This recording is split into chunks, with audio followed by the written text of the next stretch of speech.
Good evening, ladies and gentlemen, and welcome to the University Hospital Plymouth's One Big Night In. My name's Gordon Sparks from the BBC Radio Devon Breakfast Show, and I'll be your host this evening. We've got a great lineup, including musical performers, baking tutorials, a relaxing stretch class, and much more as well.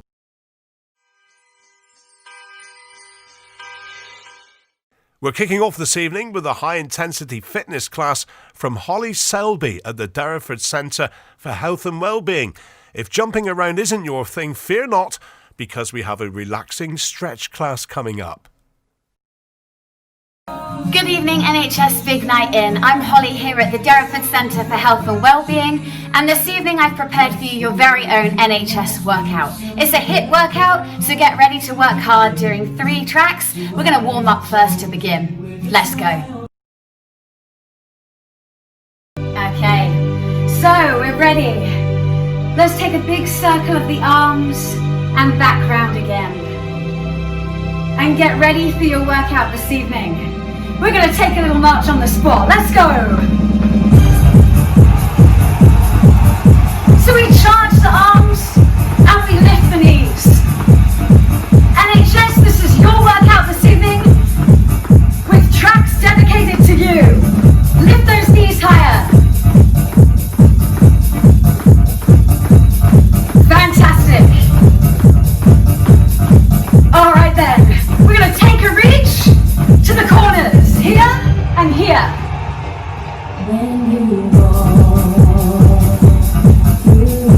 So we reach high, stretch out the arms, and tap the feet out. Great job. Now team, what do you reckon? Can you take it down to the corners? You can choose your own pace at this, yeah? If you're here, that is fab. If you want a little hop, add it now. Lift the back heel. 20 minutes to get the heart rate up and high. Okay, Marge, back to it for me. Use those arms. If you've got that, come with me. Break into a little run on the spot now. And remember, are you here with your arms? All right, you're charging them. Go on. Heels to bottom, you see? Okay. Come with me. We kick. We punch. Or you can tap. Up to you. Your workout, your rules. Take it high. Go on, right to the ceiling. Can you remember those reaches across to the ceiling? Let's go to them now. 3, 2, 1. Here.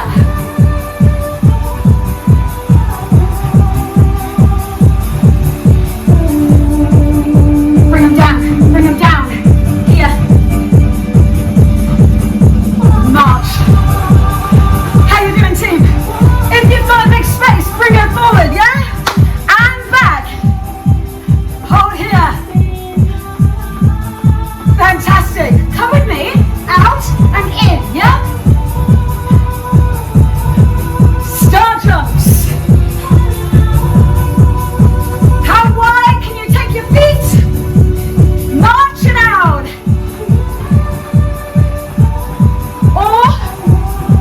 You know it. Run it. Team squats. Here, up. Lower. We're looking for bottom in line with the back of the knees. Oh, and hold. Fantastic. What a start. We should be feeling warmer.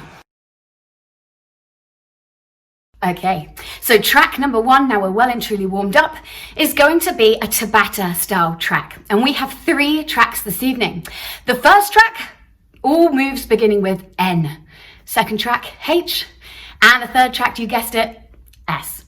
So this evening, get ready for your NHS workout dedicated to thanking and praising your efforts in this incredibly challenging year. Let's go, guys. Okay, so our Tabata is 20 seconds on, 10 seconds off to rest and recover. 20 seconds where you work your hardest. Move 1. N is for narrow pulse squats. Calm down. So our feet are just outside of the hips. An easier option, you don't go down so low. Yeah? Harder option, bottom in line with your knees. Sit back, knees over laces. That's 20 seconds done of move 1. Move 2, ninja leg switches. Come down. It's like this, team. Let's go. 20 seconds. Option, you tap it. Tap it. Harder option, how fast can you go? Come on. Just for one day. We can be heroes. We are heroes. Round 3 of this. 9.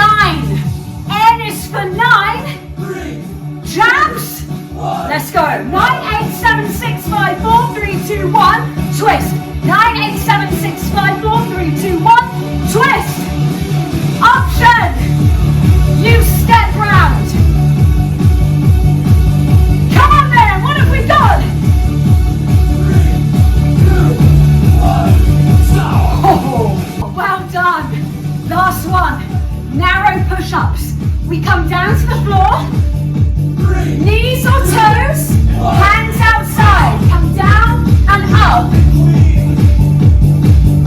So our elbows tuck in to make these narrow. You should feel your friction learn against your top. Easier option. Walk the knees in. Well done, team. So we've done 4. We're going to repeat it and then the track is done. Narrow pulse squats. Here we go again. 20 seconds. Let's go. Remember your options now, yeah? A little bit higher in the legs. Or get lower. Oh, you should be feeling much warmer. 2, 1. Your ninja leg switches. Back to them, folks.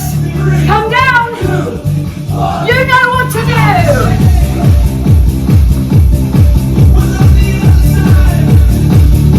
Can you speed it up faster? Come on, be brave.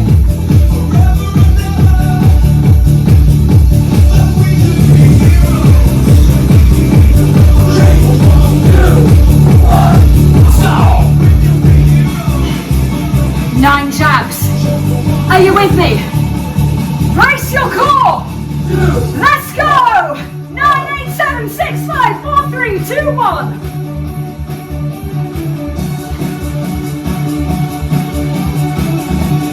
Twisting, using the obliques, the abdominals.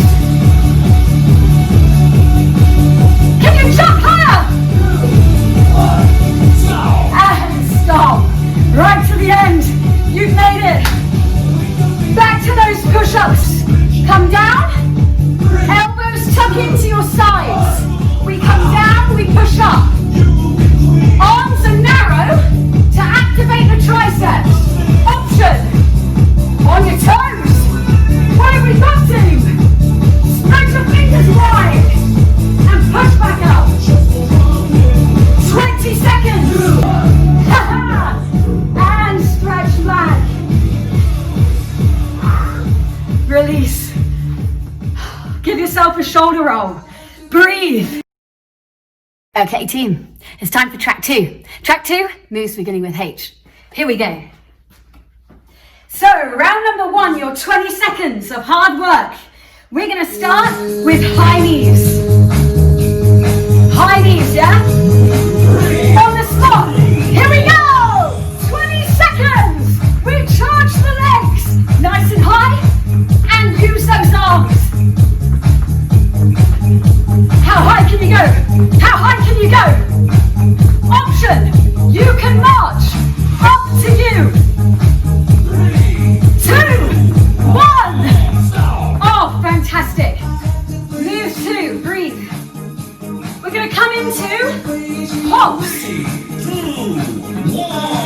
we go. So diagonal, into the side, spring off the toes.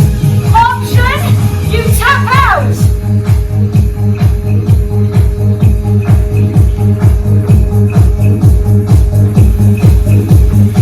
3, 2, 1.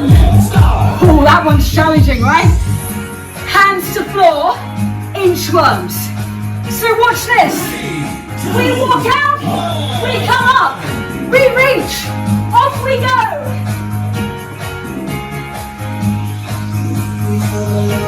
Option, tap the toes, reach up on the toes.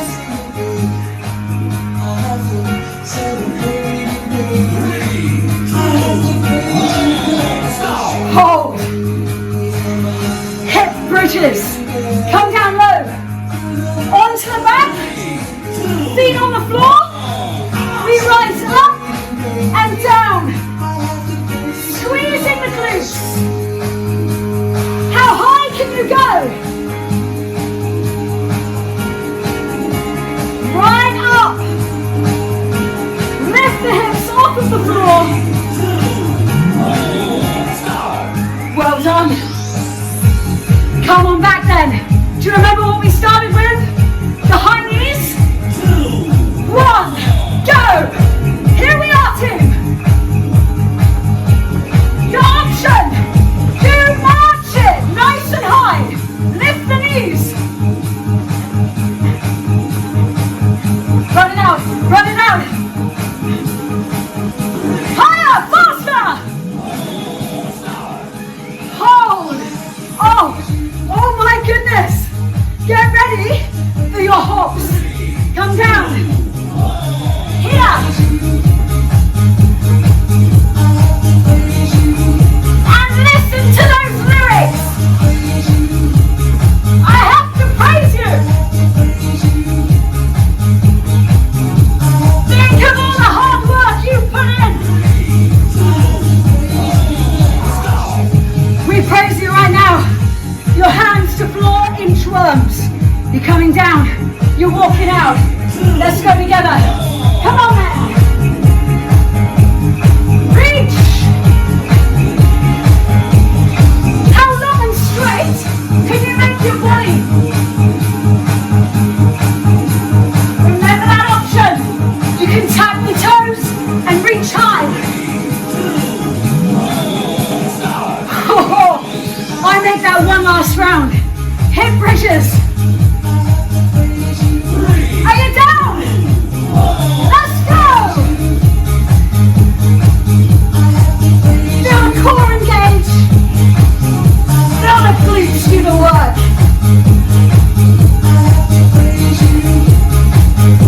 You're doing that too!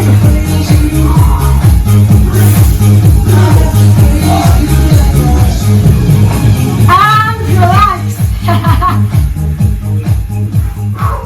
That's H done. You got one more. Okay folks, so that must leave one more round. Round 3 is moves all beginning with the letter S. So let's get ready for this one. Come on, you're nearly there. So move 1. Skaters, get ready for the countdown. 20 seconds to work your hardest. Let's do it. So we cross the leg behind the body and we drive the arm across. Option, you tap it. Or spring that little bit higher.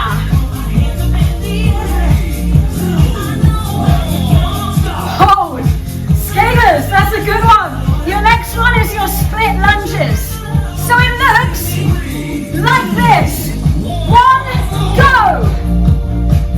Now your option is to tap this back, yeah? Drive down, keep the core lifted, and keep still in the hips. Get that height if you're doing the harder option. Hold. Hold. Shoulder taps. We're coming down. So shoulder taps, yeah? Or on the toes. Let's go. So you're either on your knees, tapping, or you're up.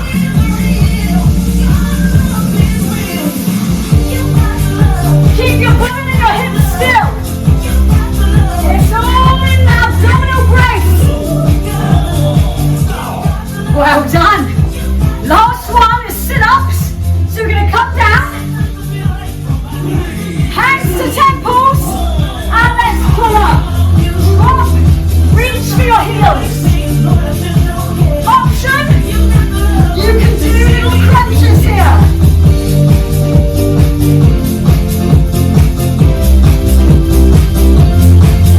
Keep your heels flat on the floor. Hold. Now we're just going to repeat it. 4. Here we go. Skaters.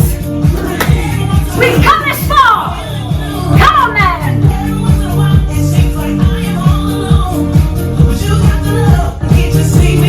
Spring it. Option tap, yeah? It's as simple as that.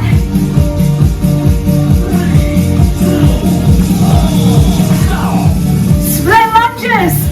Come on, team.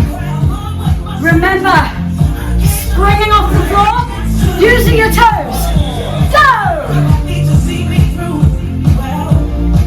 How low can you drop that back knee to the floor?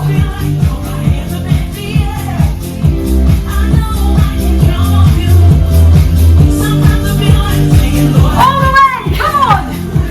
2, 1. Shoulder taps. Come on down. Imagine that feeling now. When you've completed it all. Go! Keep the bottom and hips still. And be brave. I know it's tricky.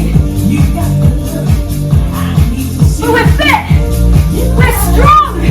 And we're powerful.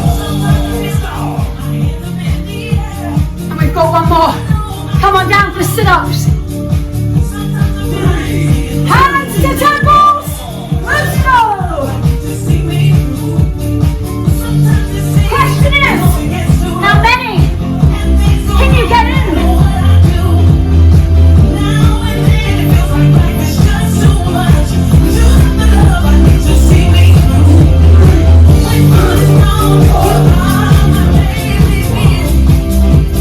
Well done, team.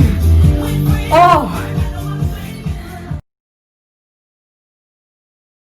So folks, you've just completed your very own NHS workout. Well done. We'd like to thank you for all of your hard work the whole year round. It's been a challenge. We praise your efforts, and I think after that, we all deserve a well-deserved cool down. So come on back for me, onto the floor, into child's pose. We bring the bottom down towards the heels, and we stretch forward in our arms, relaxing the head and the neck as we lower ourselves to the floor.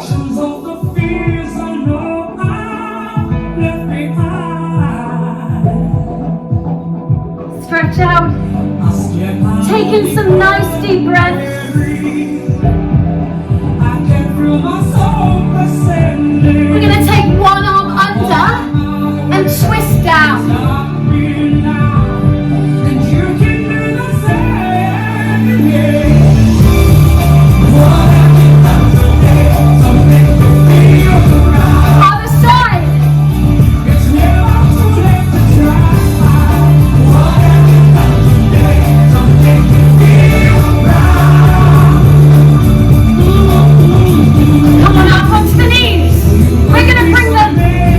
Through here at a right angle.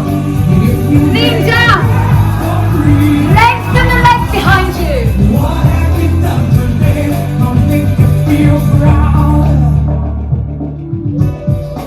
We drop this back hip to feel the pull in the glutes. Come on up. This is called hurdle stretch. As if you're jumping over a hurdle. Swap sides. Lengthen that back leg.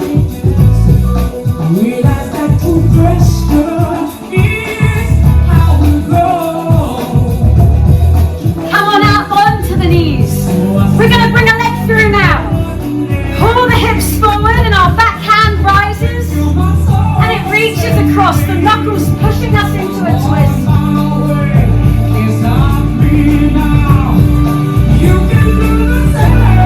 This is called a progressive stretch, so you can move further forward as the muscles loosen.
the gym, work out, and we'll see you soon.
Get your dancing shoes on as we're handing over to the communications team now, where Communications Officer Dawn will be taking us through the Charleston.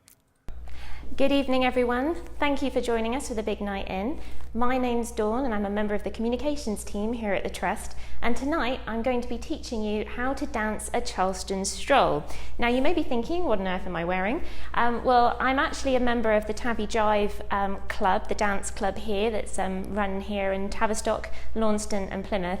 And I'm not a professional by any means. I'm actually an amateur, but I've been doing it for years and I have a lot of fun, and I just thought it'd be really great for you guys to get involved and we could do a bit of this tonight. So normally with most jive dances you'd be doing it with a partner, but obviously doing that socially distanced would be quite tricky, so I thought it would be great if we could do a dance that's it's basically like a line dance. So halfway through the evening, generally when we get together, we all stand together and we all do this, and it looks fantastic. And I know, again, we're not going to be able to do it all in one big group, but we are going to give it a go tonight. So in your living rooms tonight, I want you to get up and I want you to have as much fun as you possibly can, because it's brilliant, okay? Now, this is obviously a bit unusual because I'd normally be teaching to an actual room of people, so I'm going to be doing my best to try and walk you through it, and then at least you can play it back again, and you can rewind and you can press pause and all sorts of things like that later on if you want to. So just give it a go and we'll see how we get on. So first things first, I want you to get up, I want you to have a little bit of a stretch, a little bit of a boogie, free yourself up, and I want you to make sure you've got plenty of space around you because we're going to be moving around a little bit. And what we're going to do now is I'm going to talk you through some of the steps and then we're going to give it a go. So what we want you to do is stand nice and relaxed, feet hip width apart, and then what you're going to do is you're going to take your right foot, very easy, and you're going to take a step forward. And then what you're going to do is that right foot is going to go backwards and it's going to go slightly behind your left foot. So you're going to go backwards like that. Sorry, you can just about see below my dress. So we can start again. So I want you to take your right foot, I want you to step forwards, and I want you to step back. Now, what I want you to do is take your left foot, so this one here, so shift your weight over to the right, and I want you to take your left foot and step back. And then you're going to take your left foot and step forwards. Okay, so we're going to do that from the top. So we're going to take our right foot forwards, back, and then left, back, forwards. And we're going to do that again. Forwards, back, back, forwards. Brilliant. So we're going to try and keep going this time. Okay, so we're going to take, like I said, right foot forward. So we're going to go forwards, back, back, forwards, forwards, back, back, forwards. Now that's what we call the basic Charleston. You're doing it. Fantastic. Now what I want you to do as well is I want you to have a little bit of think about how you can make it a little bit more fun. Get your hands involved. When you tend to do a Charleston, you tend to sort of put your hands out like this. So we're going to give that a try and we're going to give it a go to music. And I'll count you in, I'll say ready, steady, go. Okay, and ready, steady, go. And forwards, backwards, backwards, forwards, forwards, backwards, backwards, forwards, forwards, backwards, backwards, forwards, forwards, backwards, backwards, forwards, forwards, backwards, backwards, forwards, forwards, backwards, backwards, forwards, forwards, backwards, backwards, forwards. I'm going to stop saying it now and you're just going to do it.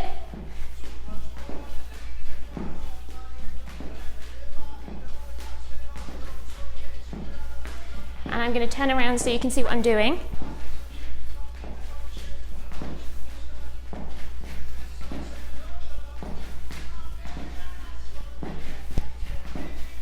All right, brilliant.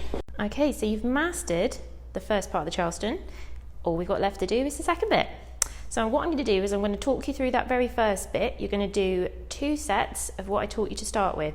So if you do it with me, so we're going to do take the right foot forwards, take the right foot back, take the left foot back, take the left foot forwards, and once again, so that's in the second set. So right foot forwards, right foot back, left foot back, left foot forward, and you're going to stop here because what you're going to do now is I want you to take your right foot and I want you to tap with your heel twice.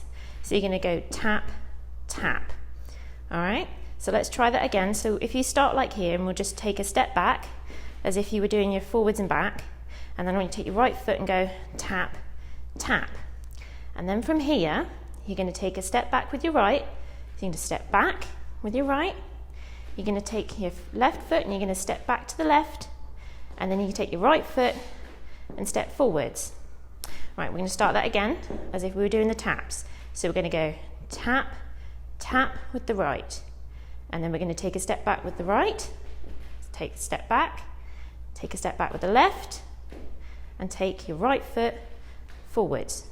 Then what we're going to do is take your left foot and do the taps again. So we're going to go tap, tap, and then take your left foot. We need to repeat what you did on the right, but we're going to do it with the left. So then we're going to take your left foot back, right foot across, and left foot forward. And as you do this last bit, we're going to turn. So we're going to turn and face the other way. All right, we're going to turn a quarter clockwise to the right. So we're going to start that whole thing again. I'm going to walk it through. So you've just finished your forwards and backwards and forwards, and you've ended up with your right foot back. So you're going to take your right foot and you're going to go tap, tap, right foot back, left foot down, right foot up, and then you're going to take your left foot, tap, tap, left foot back, right foot across, and as you're doing this, you're ever so slightly turning, and then bring that left foot forwards. Okay, so again, facing backwards, just so it's easier for you to see what I'm doing. We'll walk through that again. So we've just done our forwards, back, back, forwards, forwards, back, back, forwards, and we've stopped there. So like I said, we're going to take our right foot and we're going to tap twice. So we're going to go tap, tap, and then we're going to go backwards with the right, across with the left, and forwards with the right. So let's do that again. So this is the tricky bit. So we've just gone forwards and back, back, forwards. So you've got your right foot back. We're going to go tap, tap with the right, right back, left to side, right forwards. Now we're going to take our left foot and we're going to do our tap, tap, tap. And we can keep that left foot up and keep our weight on the right. And we're going to put our left foot back. So left foot back, right foot across, and this is where we start to turn. As you see, I'm going to start turning this way, and then bring that left foot to face. So I'm going to do that again. So we've just done our tap, tap, and then we're going to go back on the right, left on the left, forwards on the right, tap, tap with the left, back on the left, and start turning with your right, and then bring your left foot back up. So I'm going to try and do that a little bit quicker now, because we're going to try it with music in a minute. So we're going to start with the tap, tap. So you've started with your foot behind, your right foot behind. We're going to try and do that again. Okay, so we're going to go tap, tap, back, left, forwards, tap, tap, back, left, forwards. All right, we're going to do it again a little bit quicker. So start with your right foot back. So we're going to go tap, tap with the left, back, across, forwards, tap, tap, back, start turning, across and forwards. And then where we go from here is we start the whole thing again. So we go forwards, back, back, forwards, forwards, back, back, forwards.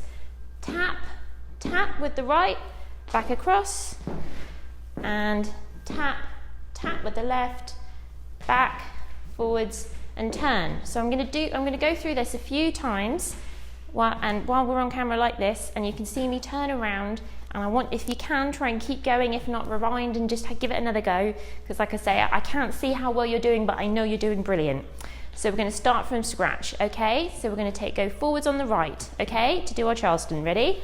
Forwards, back, back, forwards, forwards, back, back, forwards.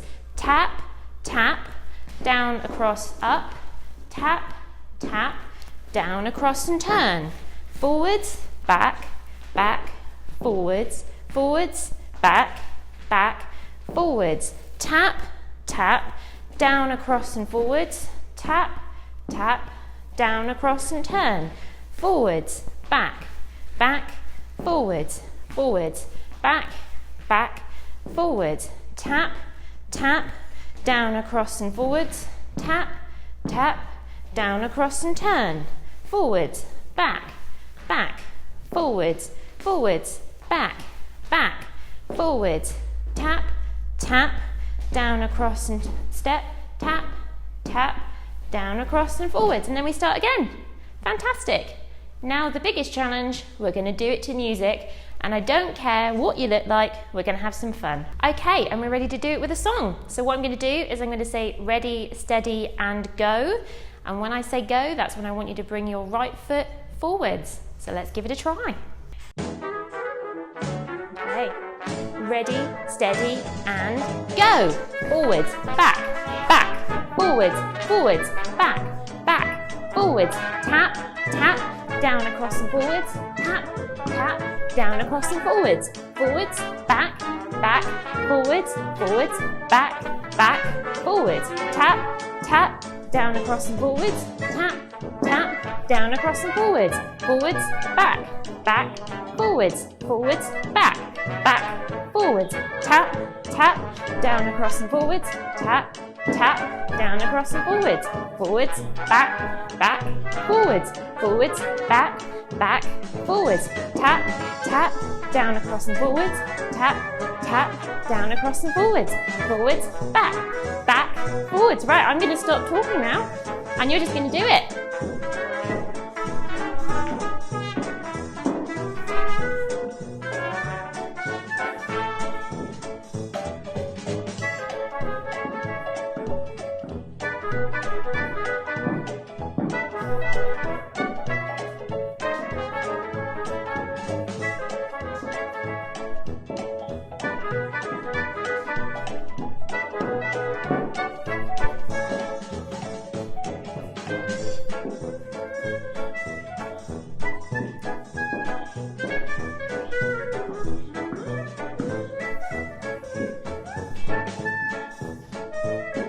Forwards, back, back, forwards, tap, tap, across and down and forwards, tap, tap, across and down and turn, forwards, back, back, forwards, forwards, back, back, forwards, tap, tap, back across and step, tap, tap, back across and turn, forwards, back, back, forwards, forwards, back, back, forwards, tap, tap, down across and step, tap, tap, down across and step.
Well done! Fantastic! I want you to give yourselves a big round of applause because you've done really, really well. Well done. And thank you for joining us tonight.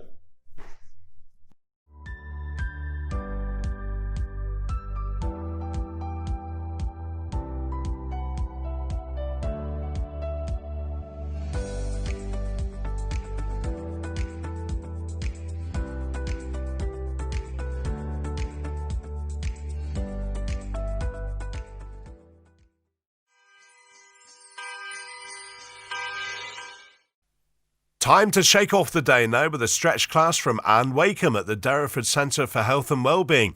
This class is suitable for complete beginners, so everyone can join in and have a go. Okay, good evening ladies and gents. I'd just like to introduce you to myself today. I'm going to be taking a pure stretch class. My name's Annie and I hope you all enjoy yourself. This class is suitable for any ability, so anybody can have a go. Anybody can have a try. Okay, so you don't need any equipment. If you have anything at all, maybe you might need a mat. So just stand with your legs astride. Just soften your knees, take your shoulders back and down. Just tilt your pelvis slightly. Let your hands hang by your side. And I'd like you to drop your ear to your shoulder. Don't bring your shoulder up, keep the shoulder down. Ear towards your shoulder as best you can. Place your hand on top of your head and just encourage your ear towards your shoulder. Hold it here. Breathe and hold your breath. Lift your head upright and then drop your ear to your other shoulder. Again, keep that shoulder down. Place your hand on your head. Encourage your ear towards your shoulder and hold it here. Breathing in and breathing out. Relax your arm, bring your head back to centre. Bring both hands up onto your shoulders. Try to keep your elbows level with your shoulders and then draw circles with your elbows. So if you start off with tiny circles and then gradually make them bigger.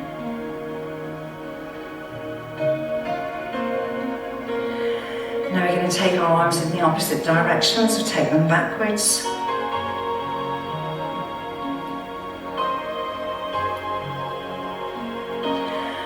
Now just hold your arms still, alternately taking the shoulders forward.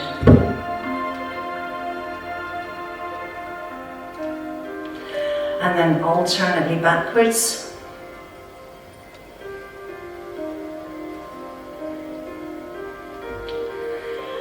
And take your arms up, just above your head, interlock your fingers. I want you to just try and think about just drawing a little circle around the top of your head. So we're mobilising into our shoulders and down our sides. So think about just drawing a little halo and then come back the other way.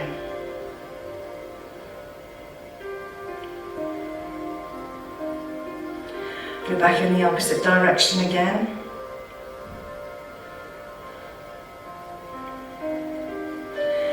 And then back in the opposite direction.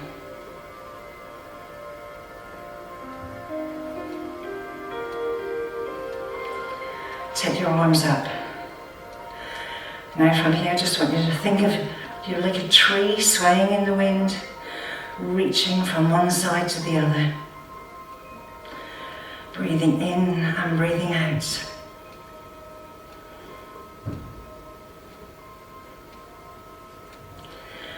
Now bring your hands back together above your head, interlock your fingers, turn your palms to face the ceiling. Just soften your knees slightly. Reach up, pull out through your hips, reach all the way up, stretch. Breathe, don't hold your breath. Just relax the arms down, take your arms to your right side, push out.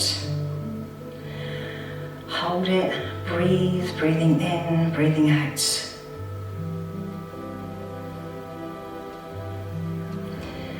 Bring your arms back to the centre, lower them down, other side. Extend those arms, stretch and breathe. Hold it here.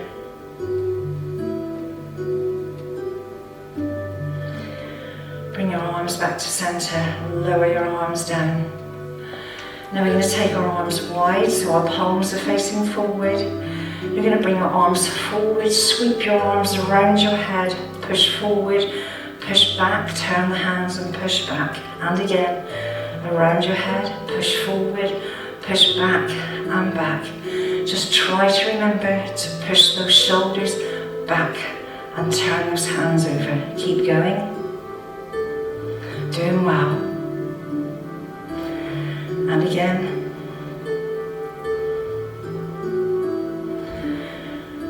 Just remember, ladies and gents, movement is improvement.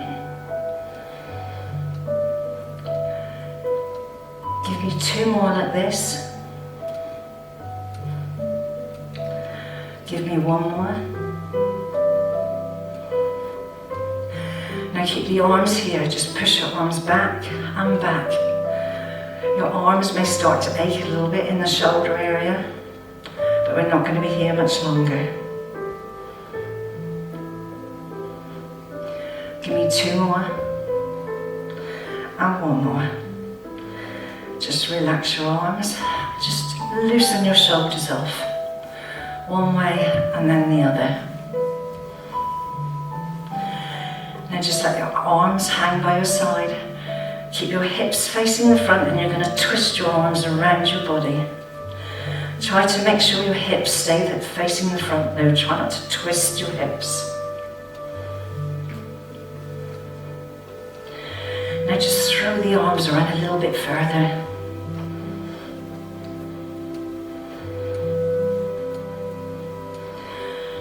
And relax your arms. Again, step your legs wide. And if you take your legs as wide as you can get them, keep this foot facing me and turn this foot to the end wall. From here, just bend that knee over your ankle. Remembering to breathe, breathe out and breathe in. Breathe out and breathe in. Drop this back arm down. Just watch and then join in a moment. Take your arm around a big circle.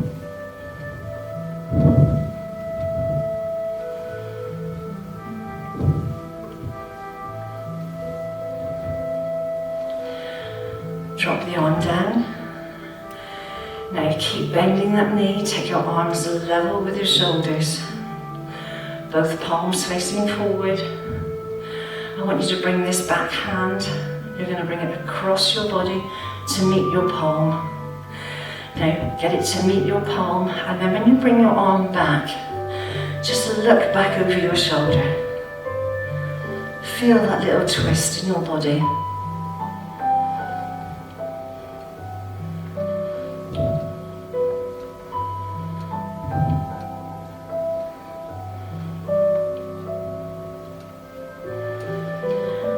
Take the arms out, lower them down. Keep bending the knee. And then just drop your arms and swing them around your body.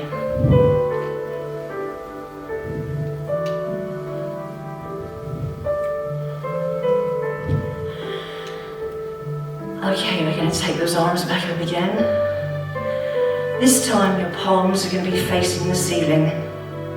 Your back arm, this one, is going to come over your head to meet your hand. Overhead and back. Breathe out and breathe in. Breathe out and breathe in.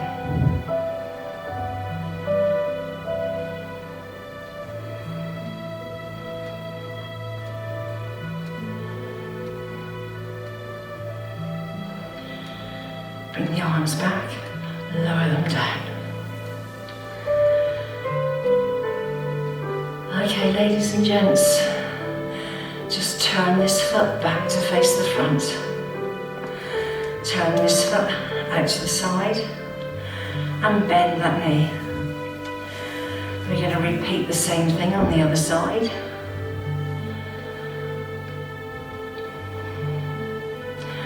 This back arm's going to come around in a big circle.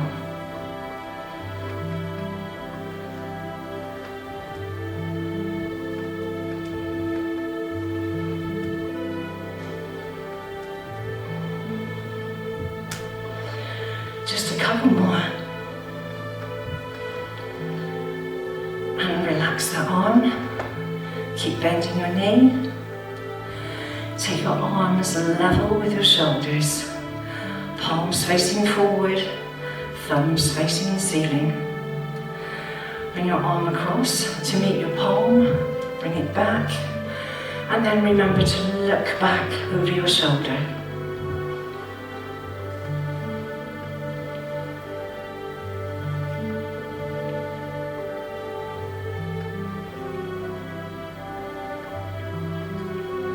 Remembering to breathe, not holding your breath. Last one. Relax your arms and just swing those arms around your body. Loosen them off.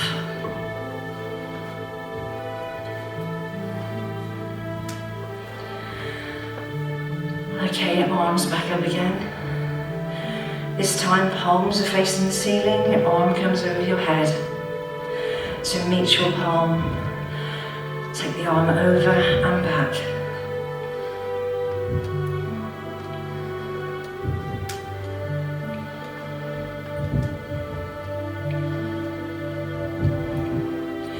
Breathe out and breathe in. Just give me two more.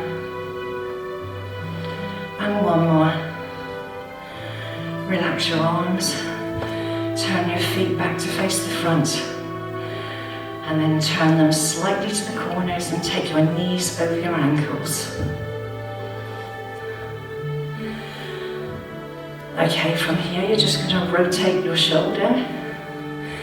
Rotate your shoulder towards your opposite knee. Now remember, do what you can. If you find anything a bit difficult, work to your own ability. Now I want you to take one hand to the opposite knee, take the other hand behind. Working with that breath, not holding your breath. Now we're going to take our hands lower. If you can take your hands all the way to the floor, you can. Or if this is as far as you can reach, you stay here. If you want to take those hands all the way down, you can.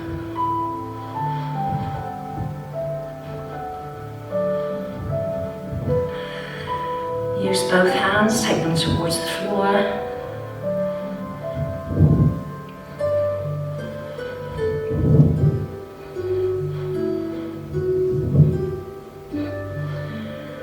Come back to using one hand.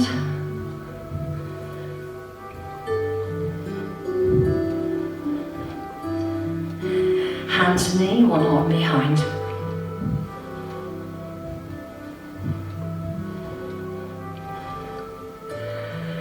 And then rotate that shoulder.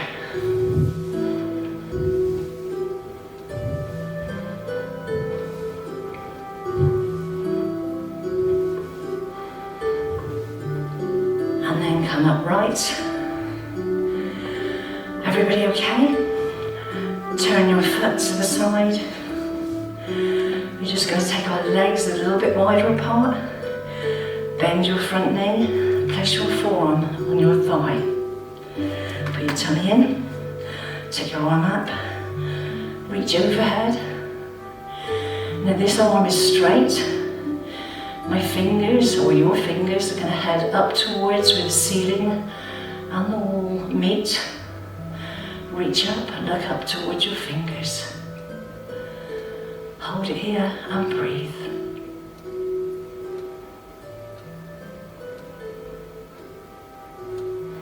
Relax your arm down.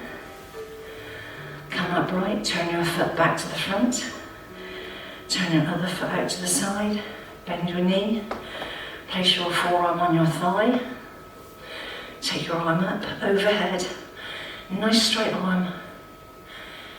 That arm's coming up to where the ceiling and the wall meet. Stretch, look up towards your fingers. Breathe.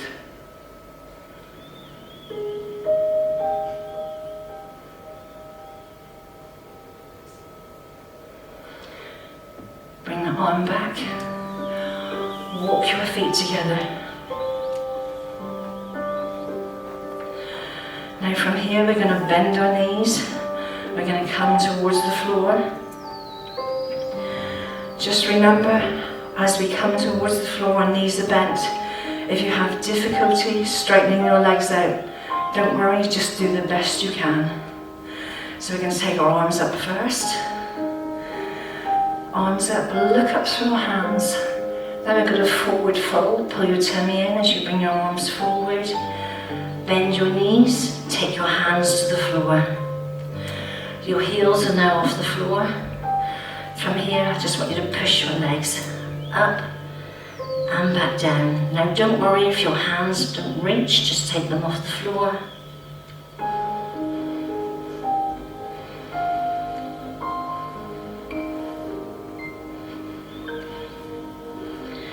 Breathing out and breathing in. Just a couple more. Make this the last one on your way up. Hold it here, try to get your legs as straight as you can. Put your tummy in, lift your tail, push the backs of your knees out. Now you can take your hands to the back of your legs, or if they'll reach, to the back of your ankles. Just tuck your chin into your chest, put your chest onto your thighs, hold it here and breathe. Breathe in and breathe out. Just hold it here. Okay, take your hands to the floor. Drop your knees to the floor. Uncurl your toes and sit back. Don't worry, we're not going to stay like this in case anybody finds it uncomfortable. Unfold your legs to the front.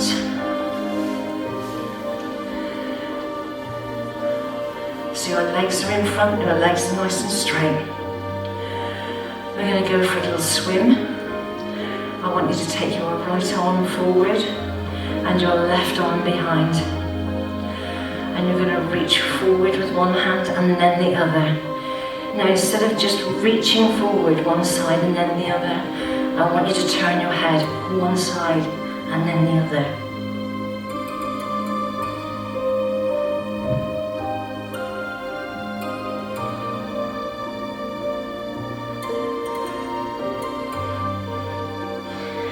Sit yourself up. Take your hands by your side. You're going to bring your arms up above your head, palms together. We're going to dive towards those feet. Take your hands to the floor. Slide your hands back. Arms out. Palms up. Dive towards your feet. Slide your hands back. Arms out. Arms up, dive forward, slide those hands back, arms out, hold your arms up. This time, as we dive forward, I want you to aim for your feet and hold on as far down as you can. If you can't reach your feet, you just hold as far as you can. Dive forward, hold on to your feet. Now lift your head up. Don't tuck your head between your arms. Lift your head up and pull your chest forward. Breathe, don't hold your breath.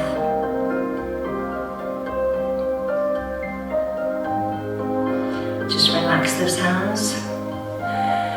This time take your left arm forward. We're going for that swim again. Right arm back. So reach forward and back. This helps to loosen up your back. And remember, start to turn your head. Turn your head to the side.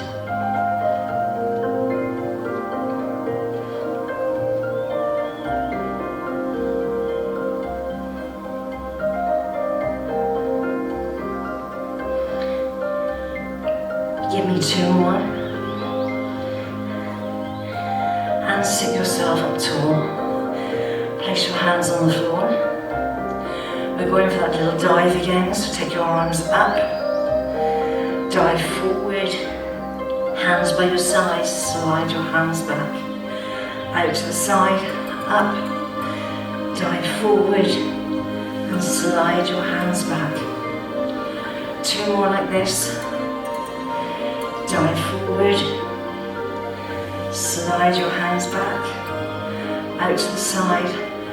This time when we dive forward, try to aim for the outside of your feet. Don't worry if you can't reach, just do the best you can. Reach forward, hold on to those feet. Keep that chest up. Pull your chest forward, keep your head up.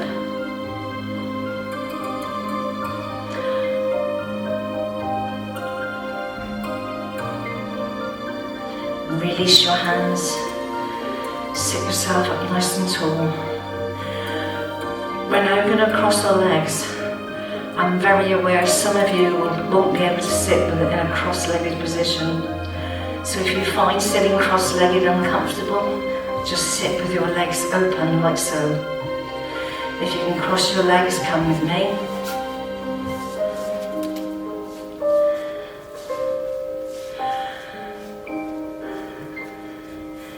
Sit yourself up nice and tall.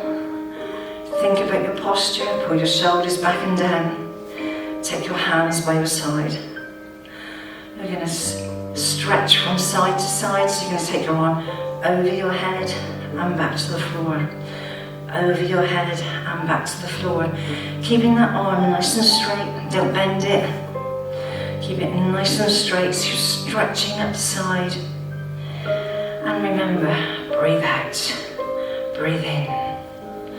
Breathe out and breathe in. Breathe out and breathe in.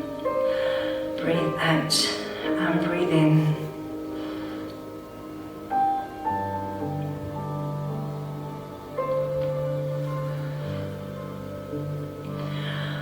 On your next one, we're going to stay there. So take your arm over, reach up, look up to where the ceiling and the wall meet. Hold still, breathe, breathing in and out through your nose if you can remember.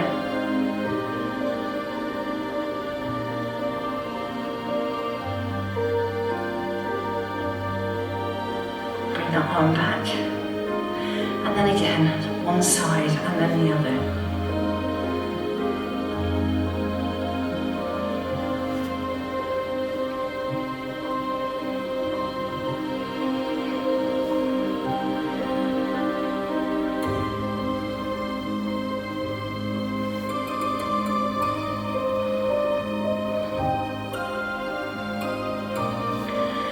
Now we're going to hold it on the other side, so take that arm up, hold.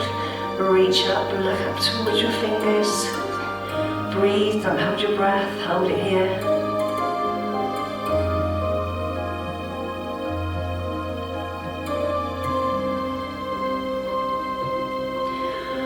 Bring those hands down. Still think about your posture, try to sit up nice and tall. We're just going to bring our arm and swing it around the back of our head. Around the back of our head.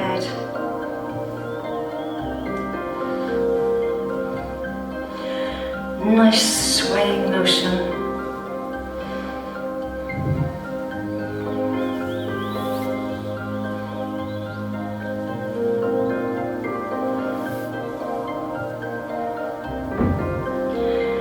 One more.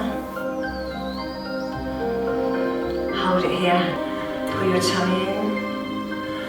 From here, we're going to come to the end of the class. We're going to finish with one little stretch. So you're going to place your right hand on your left knee. Take your hand behind your back, push your hand into the floor. So it's making you think about your posture. Sit up nice and tall. Now I want you to twist from your waist, then into your chest, then into your shoulder. Don't just turn. So twist from the waist, pull the shoulder back, turn your chest, turn your head. Look behind you and then look down at your hand.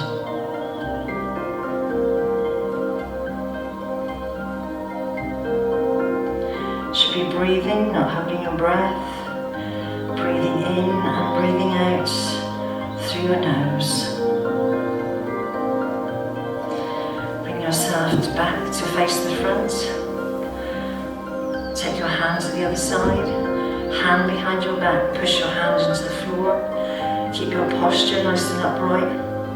Now, first of all, twist from that waist, through your chest, through the shoulder, turn your neck, look behind you, and then look down. Hold it here.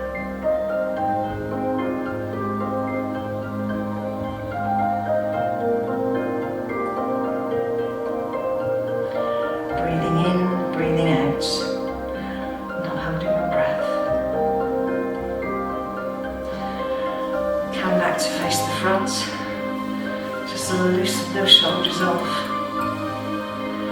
Bring your hands together in prayer. Just bow towards Mother Earth. Thank you for the class we've done tonight. And namaste, ladies and gentlemen. Thank you very much.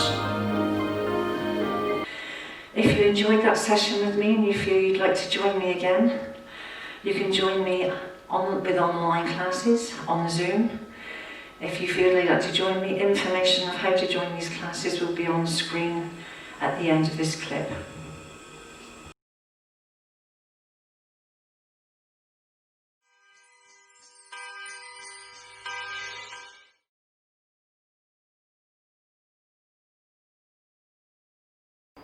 So I'm Chloe. I'm Lizzie. We're cardiac radiographers. So this year, to support COVID, we created a buddy system so that our red teams could have support when on call. And we also created a friendship WhatsApp group within the cath lab with all of the multidisciplinary team members to share uplifting content, when we couldn't all be together. Hi, my name's Colin Stuckey. I'm a lead radiographer for CT. Over the COVID period, we've had the team have really pulled together hugely. They've been fantastic, worked so hard together, and adapted really quickly to dealing with red, amber, green patients all the time. Also, through the COVID period, we've had confirmation of a new scanner off some of the COVID money, which is the building works have started already, and we should see that by the end of March, which will improve the service we can offer our patients. Hello, my name's Georgie and I'm an advanced clinical practitioner in MRI. So during the COVID pandemic, we've been working hard. We went out back into general X-ray to help out our fellow radiographers, and this was really lovely as we reforged old friendships and built new alliances. We also managed to get 2 free Tesla scanners built during the pandemic, which is a very impressive feat in of itself. And we also got a play rocket built recently, which is going to help all our paediatric and learning difficulty patients as well, and reduce the need for sedation. Hi, I'm Janet and I work in ultrasound. This year we've had quite a tough year with lots of different changes, but it's definitely brought out the teamwork that's in the department, so we've all really bonded as a team. I'm Jodie and I'm the Stones Nurse Specialist. I'm Sam, I'm the Urology Specialist Radiographer. Between us we've set up a peninsula-wide lithotripsy service, which is nurse and radiographer led. This service allows us to treat emergency and elective urinary stones as an effective alternative to operative management. I've been really grateful for the teamwork in this department through the pandemic. And I've been grateful for the support during my newly qualified live and preceptorship programme. Yeah, I think it's great we've managed to maintain the plain film imaging service throughout the pandemic, and this is due to the commitment and dedication of the staff. Hello, I'm Niall McKeown-Carter. I am ED lead radiographer at Dereham Hospital. One thing that's gone well this year is the teamwork and camaraderie with the ever-changing situation that was COVID-19, and how we all pulled together through a really difficult time. So at the start of the year we went out to Dubai to recruit some international radiographers. It's been really positive them coming over this year, even given the difficult situation that's been going on, and I think they've really fitted well into the department. I think one of the standout things from this year has been our new radiographers coming into the hospital at a very difficult time, but really hitting the ground running and starting to work for the NHS within a really kind of unknown world of COVID-19, so it's been a very positive part of this year. Hiya, I'm Rhiannon. I'm a plain film radiographer working at Dereham Hospital, and during the COVID pandemic I produced a poster for the Society of Radiographers explaining the role that we play in the COVID pandemic and how we're key workers.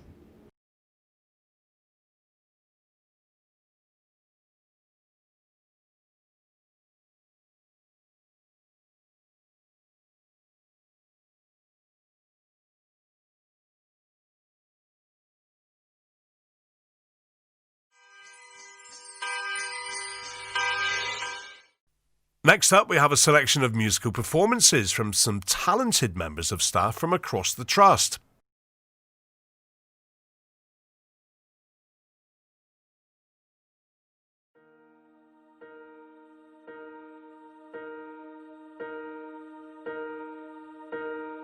I'm down and all my soul so weary.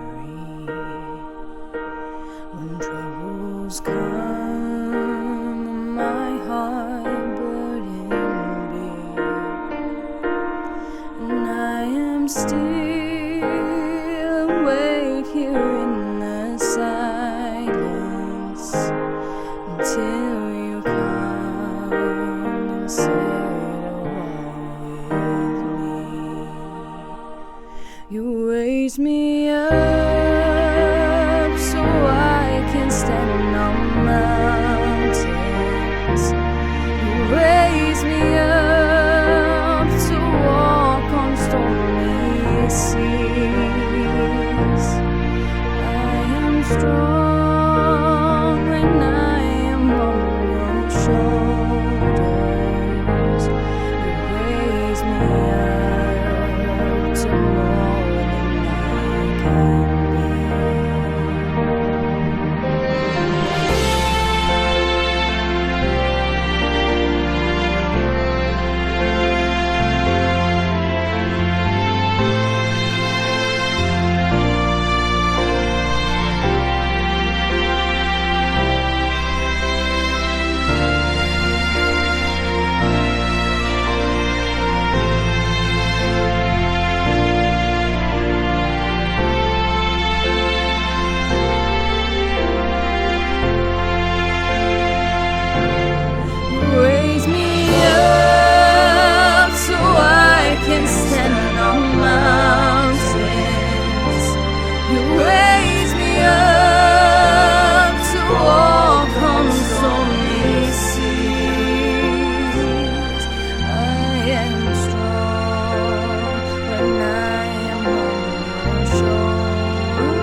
raise me up to more than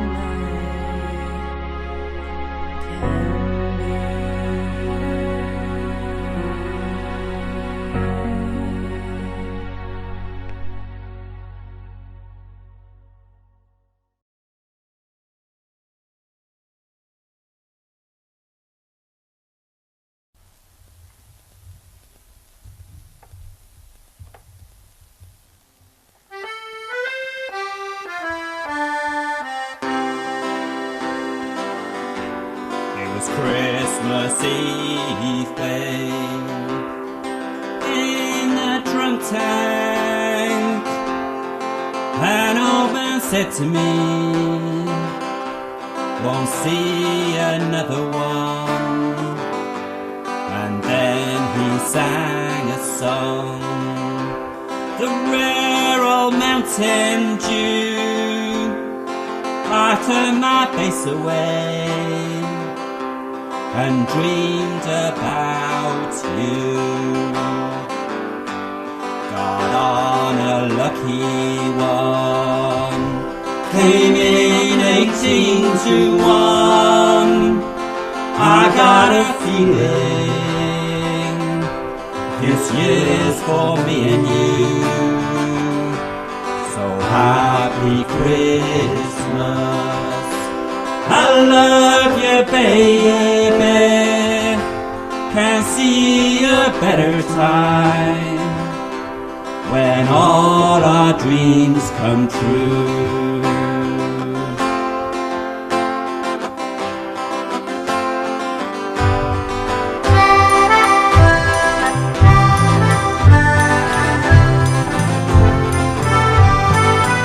They've got cars big as bars, they've got rivers of gold. With the windows right through you, there's a place for the old. When you first took my hand on a cold Christmas Eve, you promised me Broadway was waiting for me. You were handsome, you're pretty, queen of New York City. When the band finished playing, they held out for more. Sinatra was swinging, all the drunks they were singing. We kissed on the corner, then danced through the night. And the boys of the NIPD choir were singing, go away, babe. And the bells are ringing out for Christmas Day.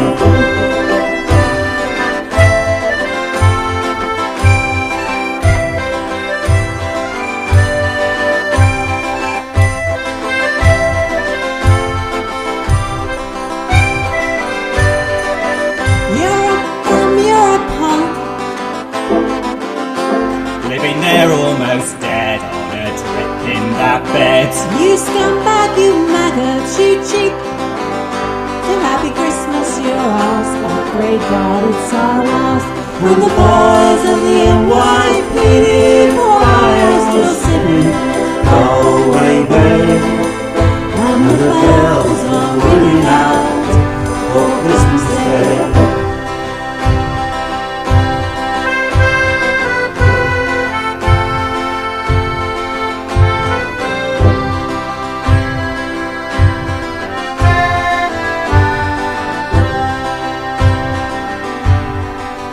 Could have been someone. Well, so could anyone. You took my dreams from me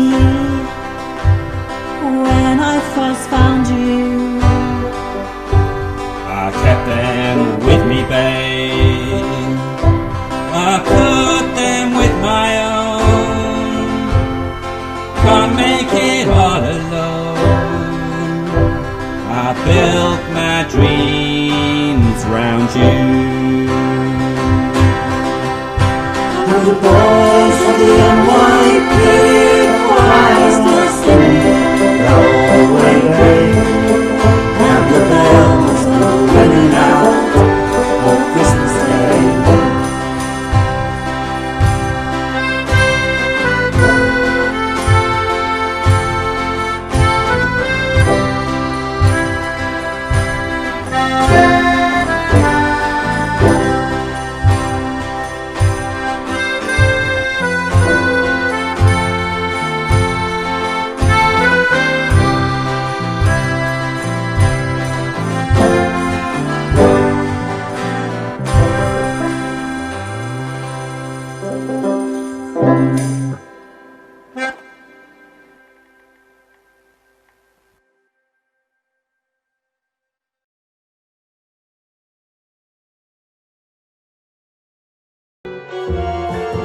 We'll meet again. Don't know where, don't know when, but I know we'll meet again some sunny day.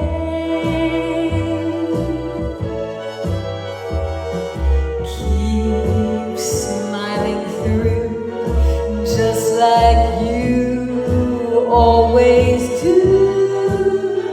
So those blue skies chase those dark clouds far away.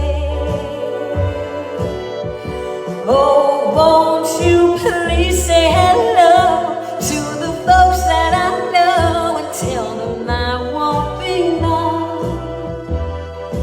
They'll be happy to know that as you saw me go, I was singing this song. We'll meet again.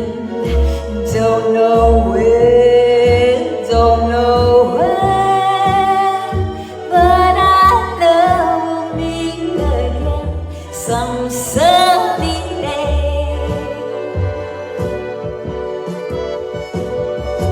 We'll meet again. I don't know where, I don't know when, but I know we'll meet again some sunny day. So keep smiling through, just like you always do. To those blue skies, drive those dark clouds far away. Won't you please say hello to the folks that I met? Tell them I won't be long. They'll be so happy to know that as you saw me go, I was singing this song. We'll meet again. Don't know where and don't know when, but I know we'll meet again some sunny day.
take turns, take turns. ED singers are about to record. Hello, sorry in advance. Hey guys.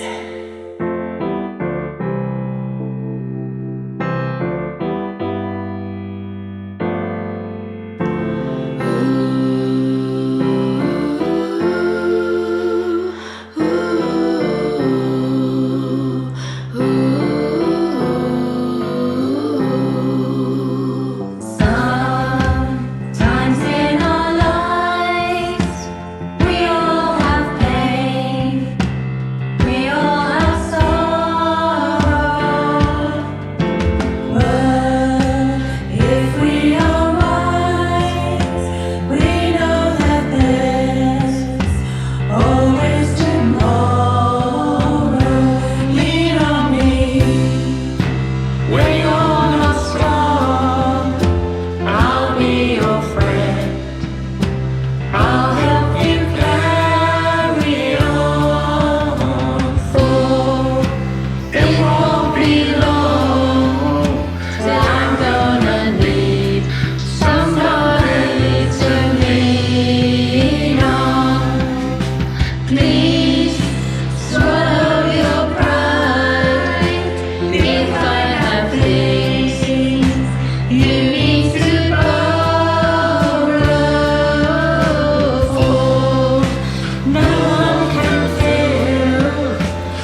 You know, the world is complicated and imperfect and oppressed. It's not hard to feel timid, apprehensive, and depressed. It seems that all around us tides of questions ebb and flow, and people want solutions, but they don't know where to go. Opinions abound, but who is wrong and who is right? People need a prophet, a diffuser of the light. Someone they can turn to as the crises rage and swirl. Someone with the remedy, the wisdom, the pearl. Well, they should have asked my husband. He's a man who likes his say, with his thoughts on immigration, teenage mums, and Theresa May. The future of the monarchy, the latest Brexit shocks. The wait for it replacements and the rubbish on the box. Whether to have a pink bun or a salad from the hospital van. Yes, they should have asked my husband. He can sort out any mess. He can rejuvenate the railways. He can cure the NHS. We shan't mention the parking. Any little niggle, anything you want to know, just run it past my husband, wind him up and let him go. Congestion on the motorways, free holidays for thugs. Damage to the ozone layer, refugees, drugs. These may defeat the brain of any politician bloke. But present it to my husband, he will solve it in a stroke. Clarify the situation, he'll make it crystal clear. You'll feel the glazing of your eyeballs and the bending of your ear. You may lose the will to live. You may feel your shoulders slump when he talks about the president, Mr. Donald Trump. On these areas, he brings his intellect to shine in a great compelling voice that's twice as loud as yours or mine.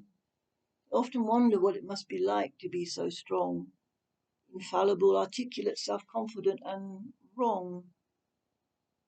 When it comes to tolerance, he hasn't got a lot. Joy riders should be guillotined, muggers should be shot. The sound of his own voice becomes like music to his ears, and he hasn't got an inkling that he's boring us to tears. My friends don't call so often. They must have busy lives, I know. And Google Safari, on them we never call. Why bother with computers? Why bother with computers? When my husband knows it all.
We've got a bit of craft coming up next as ODP Erica Garrett takes us through a tutorial for crocheted hearts.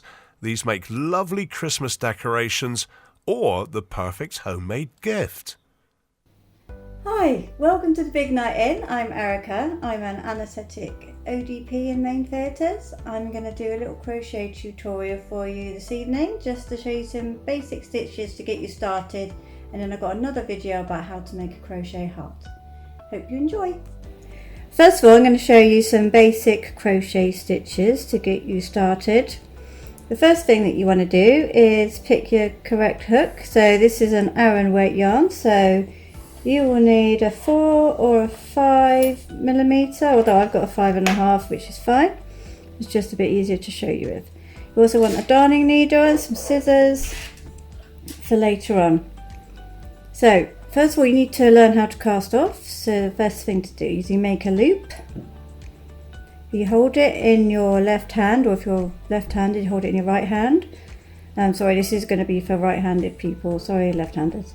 So you take your hook and you put it through your loop, pull it through, and there you go. That's called casting on, and that means that you can start your crocheting.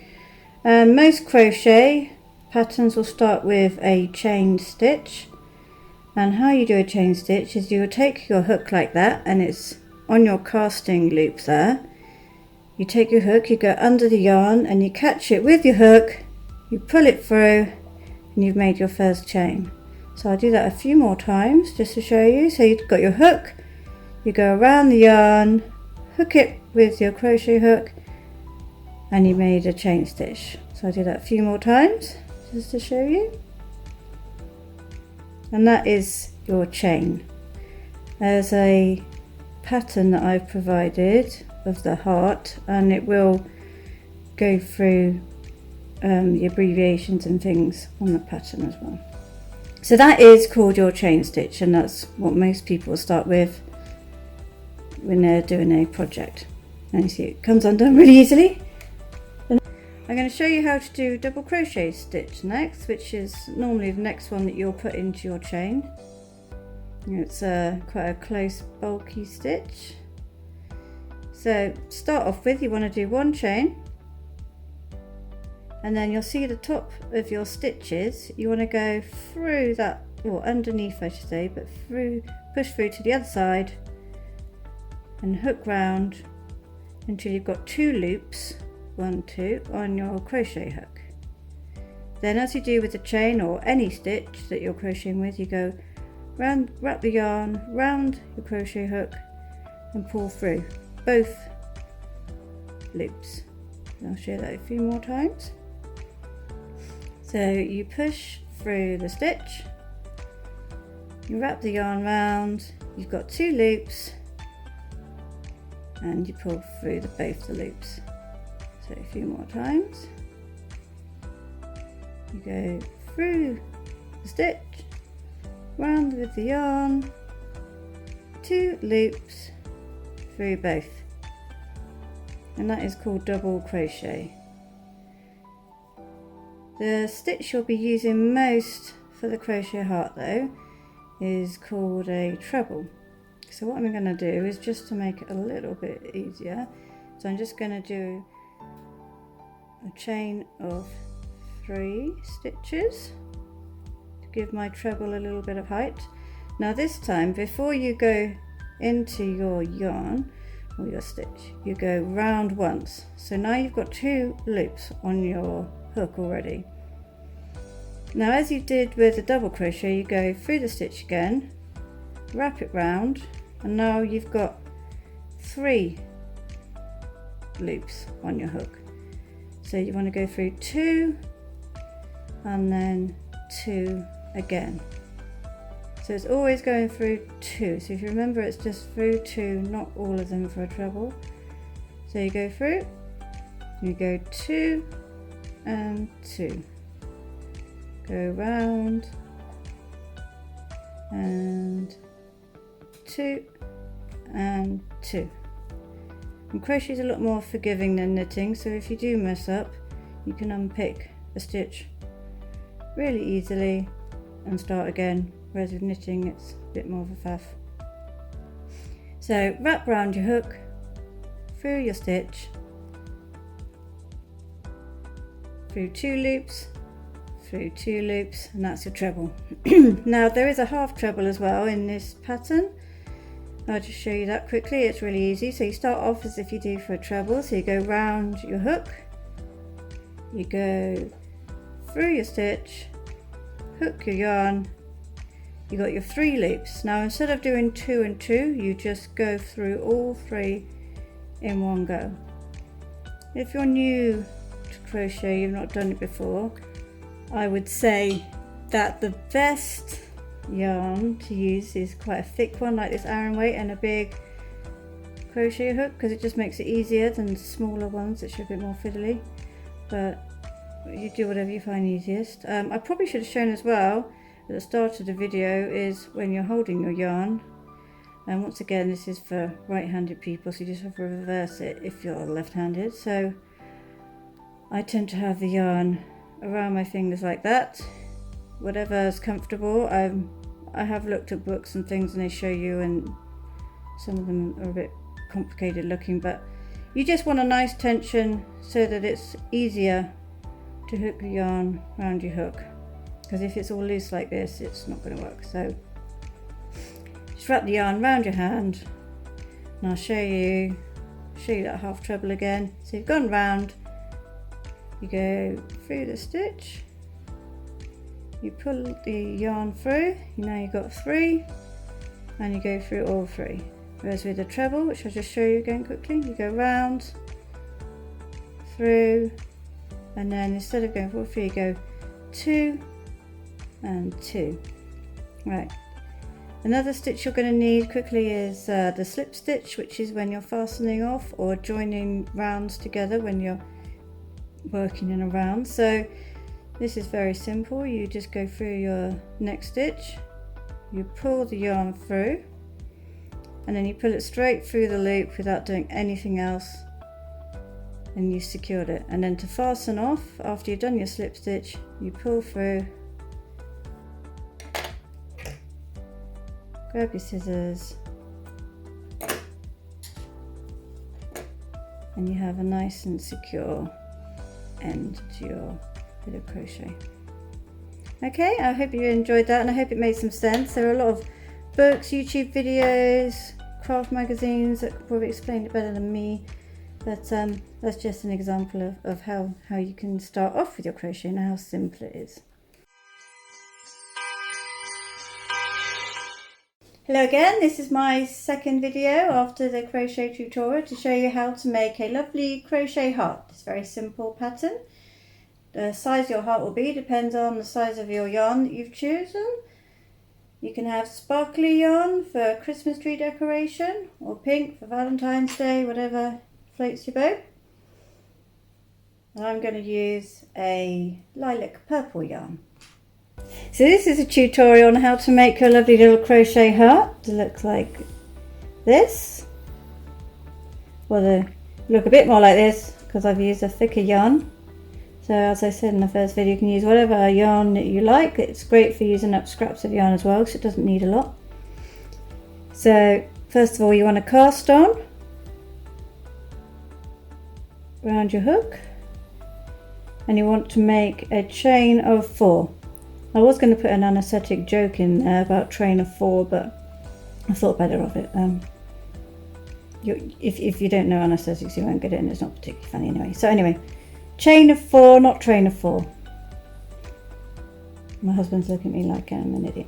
Right, so this time you want to do a slip stitch from this to this one, and this will form a little loop.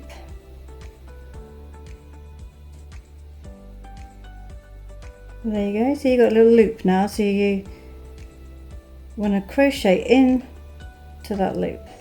So now we're going to do a chain of 3. 1, 2 and 3.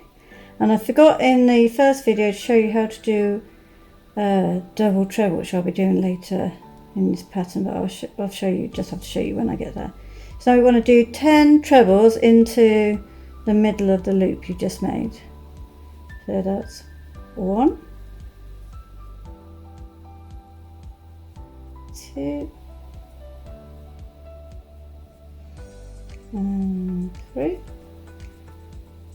Like I said, crochet is very forgiving if you If you make a mistake, it's very easy to unpick. And this, because it's only 2 rounds of crochet, it doesn't matter if you have to unpick the whole lot and start again, because it won't take very long. So how many have I done so far? So far I have done 1, 2, 3, 4, 5, so I'm halfway. I've done 5 trebles, 6, 7, 8,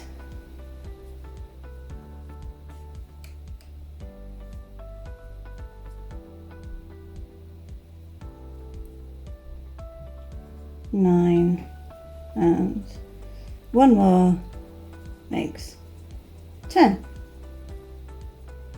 So now you remember that chain of 3 stitches you did at the start? What you're going to do is slip stitch into the top of that one, just so you've got a little sort of like ring donut shape now.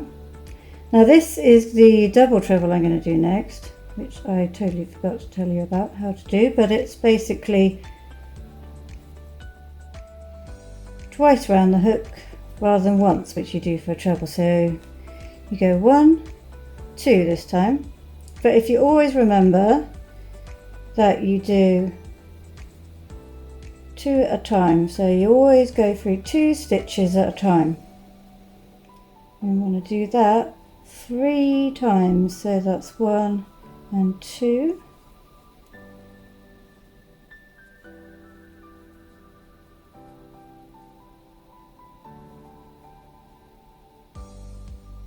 So you've got 3 double trebles, and then into the top of the next treble you want to do 3 more double trebles, so twice round your hook into the top of your treble stitch from the previous round, and then just go through each of the 2 loops, and that's your double treble. There is a pattern that will, a written pattern document that hopefully can be sent out to you that just describes all of this. And like I said before, there are lots of videos out there on YouTube that will show you how to do all these stitches. So now you've got 6 double trebles. So into your next stitch, so you've worked in 2 stitches so far, so this is into your 3rd treble of the round below. So do 1 treble, so that's once round your hook, and then a half treble in the same stitch. So this is the one where you go through all 3 loops. So you start it like a treble, but you go for all 3 loops at once. And then you want to do a double crochet in each of the next 2 stitches. So 1 double crochet in each stitch. So 1 in that stitch and 1 in that stitch. So now we've reached the point of your heart. And to make it a nice point, you're going to put in 3 stitches into this stitch here. So you want to do a double crochet,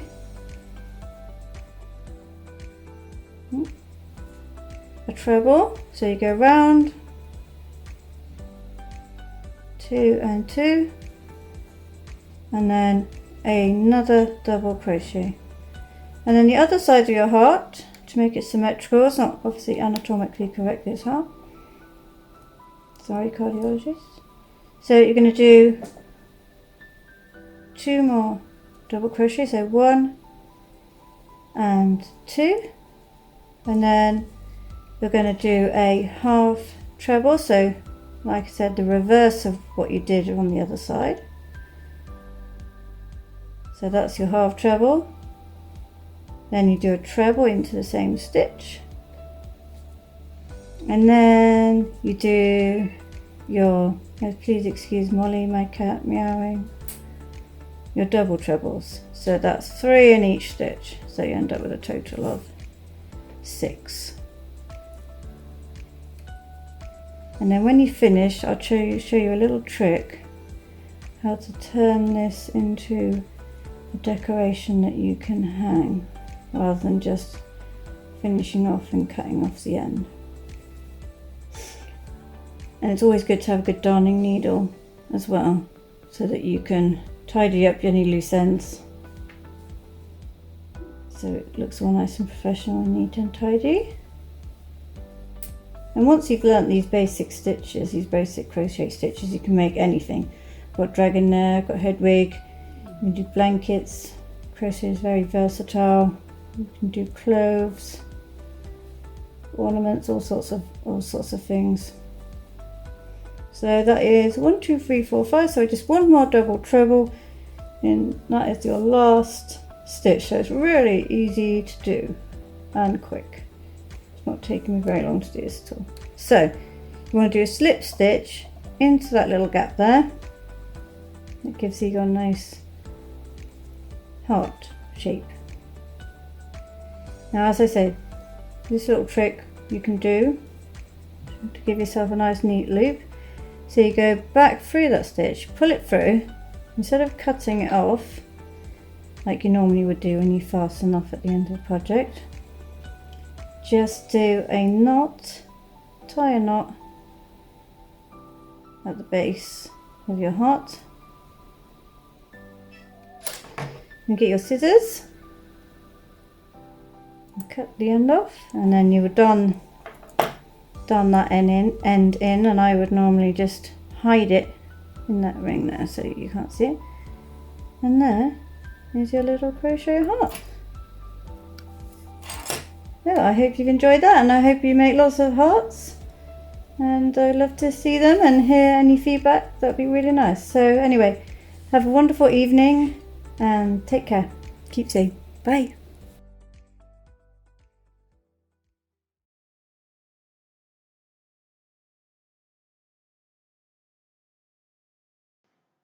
Good evening, everyone. On this big night in, I wanted to do a huge shout out to everybody in the Estates and Facilities Directorate. I'm really proud at the way in which everybody has pulled together to support our ability to deliver clinical services and keep our patients, the public and our staff safe at this unprecedented time. As a team who touch the lives of every patient, every visitor and every member of staff, every moment of every day, you could argue this is what we do day in, day out. But actually, over the last 7 months or so, I've seen so many people go over and above to get things done and to do the right thing.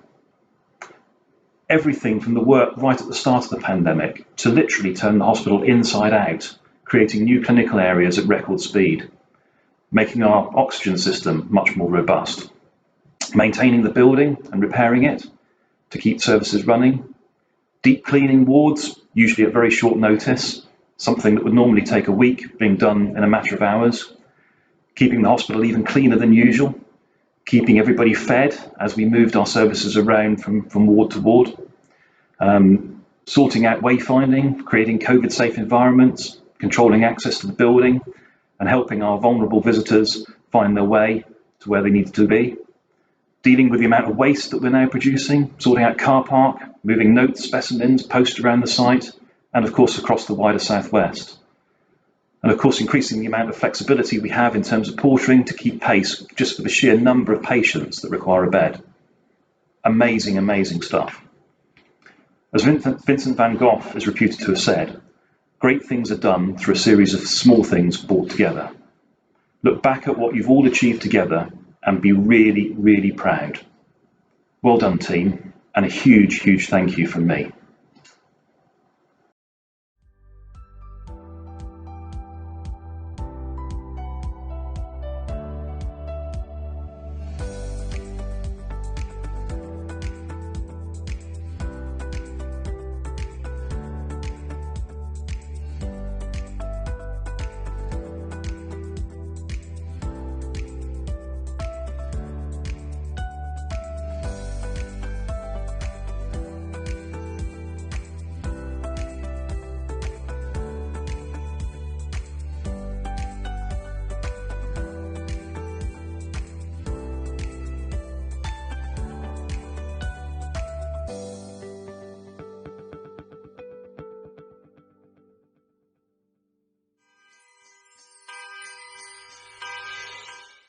To get everyone in the festive spirit, we have a wreath-making workshop now from communications specialist Kim.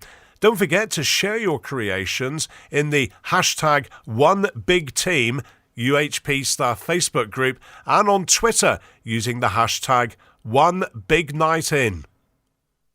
Good evening, my name's Kim and I'm here to demonstrate how to make a festive wreath this evening. I am not a professional florist, I normally loiter somewhere in the communications office, but what I hope to demonstrate is that anybody can make a wreath. It's as easy or as complicated as you want it to be really, so just get out there and give it a go. There isn't much you need by way of supplies either. You just need some scissors, some wire ties or twine, a wreath ring. They're pretty easy to come by, but you can always fashion one out of something you might have lying around at home, such as a old-fashioned wire coat hanger. This is my wreath that started life in a supermarket a few years ago, so I just use this year after year. You're going to need, for a traditional wreath like we're going to make this evening, some greenery which you can go out and forage or pinch from, friends and family's gardens, all at a social distance. And then just whatever else you fancy really, some ribbons or some beads, some cones. So let's get going. Oh, I should just point out as well, if you are going foraging, then, only take things from where there's sort of an abundant population of whatever it is you're taking. Only really take what you need and be sort of mindful of nature and leave no trace behind you. And that way nobody's going to get too upset. So let's start making this wreath. Right, so we've cleared down the surfaces a bit and we'll just start by building layers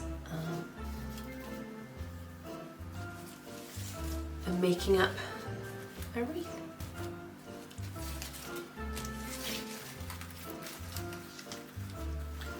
This ivy doesn't go quite round, so we'll just start at the top. Put the wire on. Give it a twist.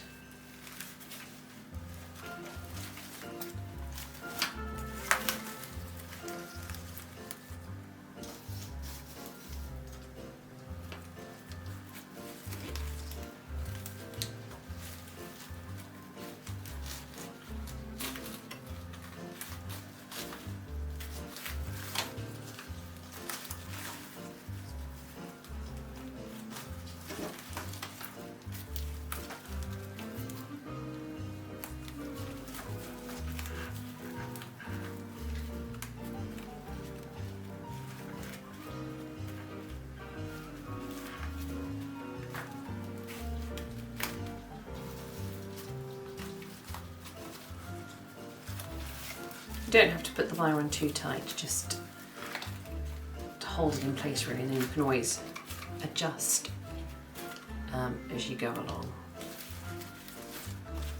So, starting to get a wreath. Then we'll just add some of this green around top. I'm going to use the smaller bits first. I've got a couple of types here. So you can often just tuck these in side existing wire or attach them all with a new bit every few.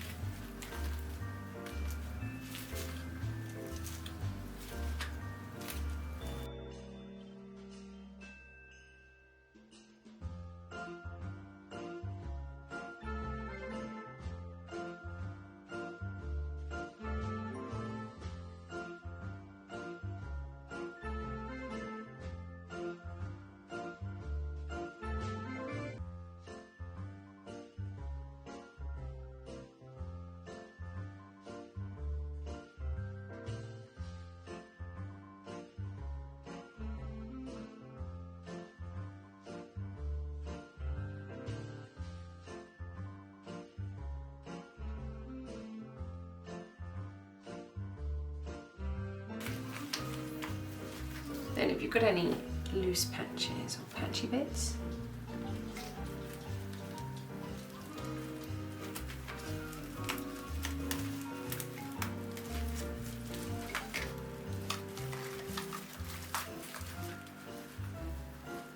just fill those bits in.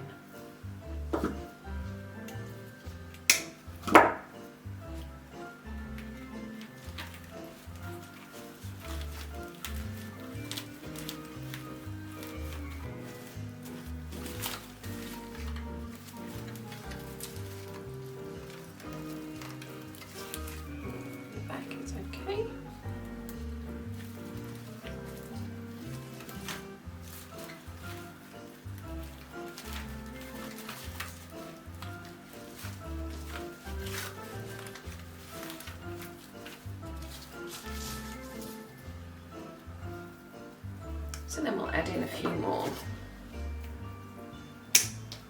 for a bit of variety, and then we find the top of this wreath.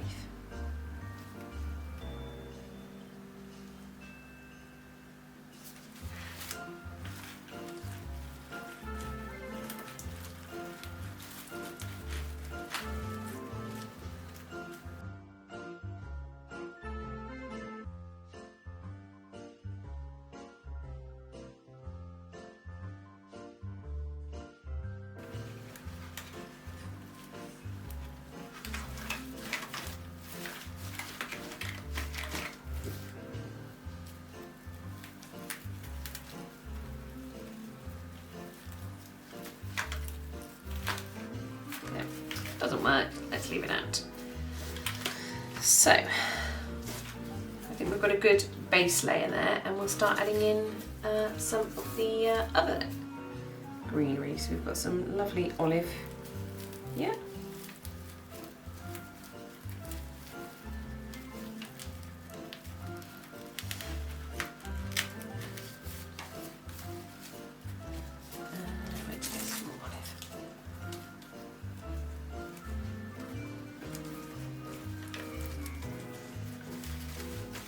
Sort of frame the bottom bit nicely, and then if we add in some nice rosemary,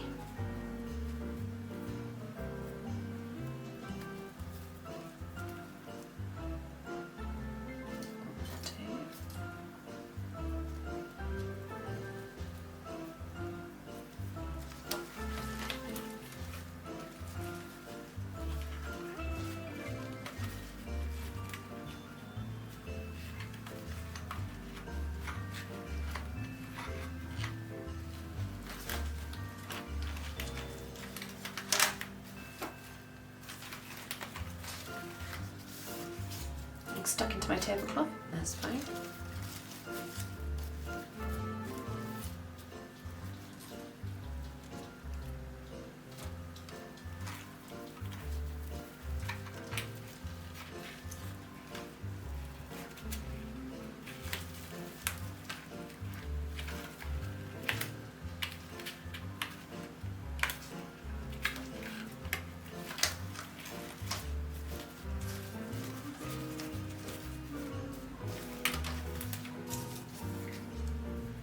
Also into that we'll just took some nice eucalyptus cuttings.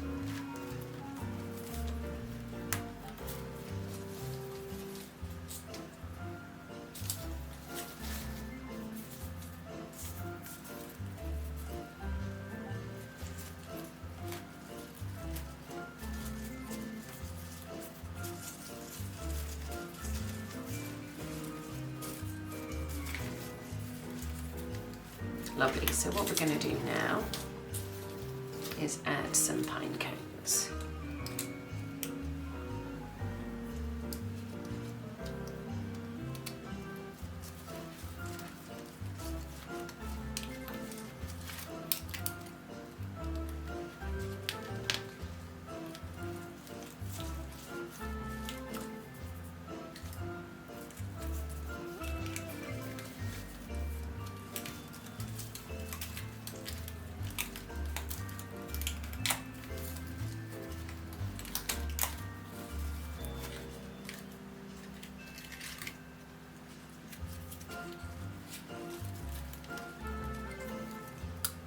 Enough, I think 2 is enough. Come back to the holly. And we stick a few sprigs of holly up here.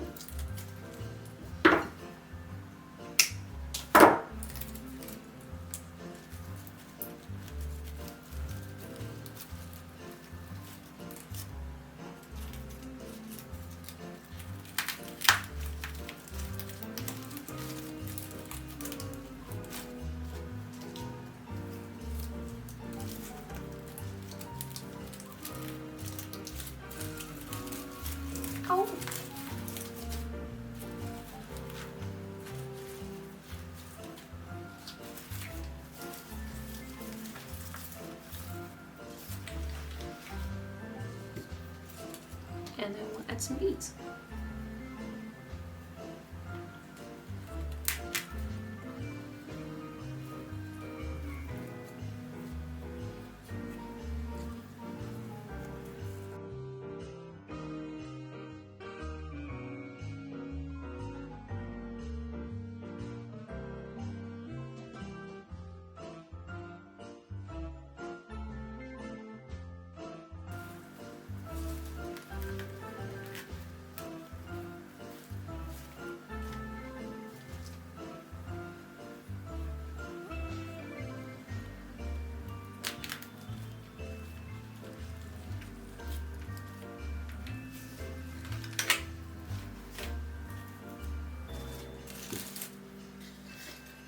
So the last thing we are going to add are these cute, they're actually lights for a wine bottle. So what we'll do, we'll start at the top at the back, and we will just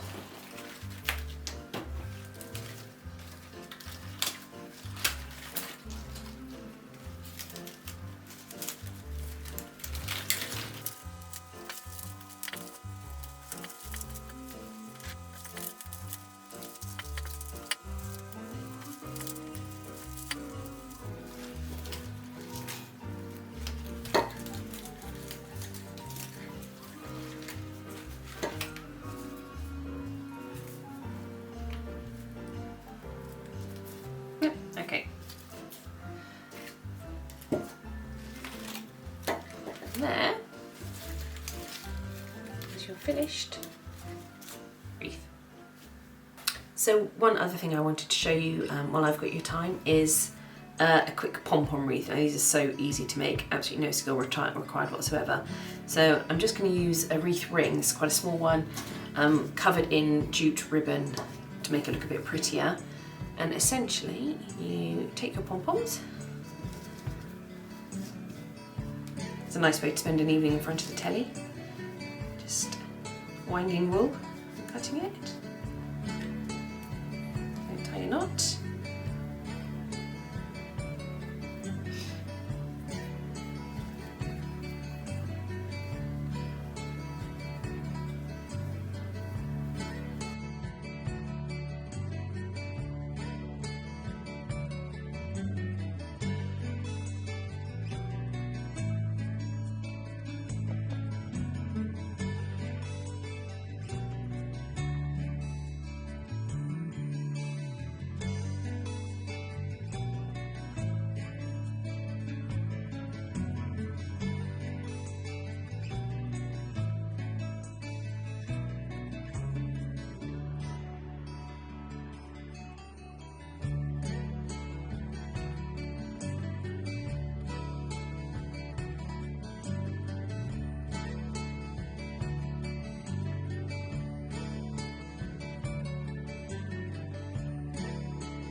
One more, so we might as well try and squeeze that in.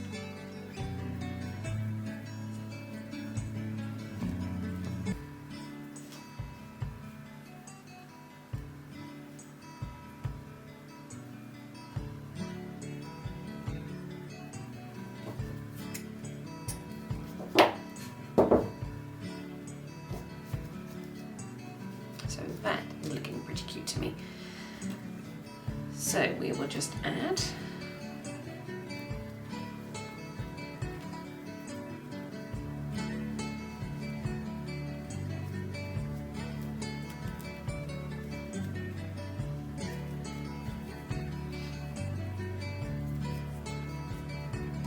a plait to hang it up by. Okay. And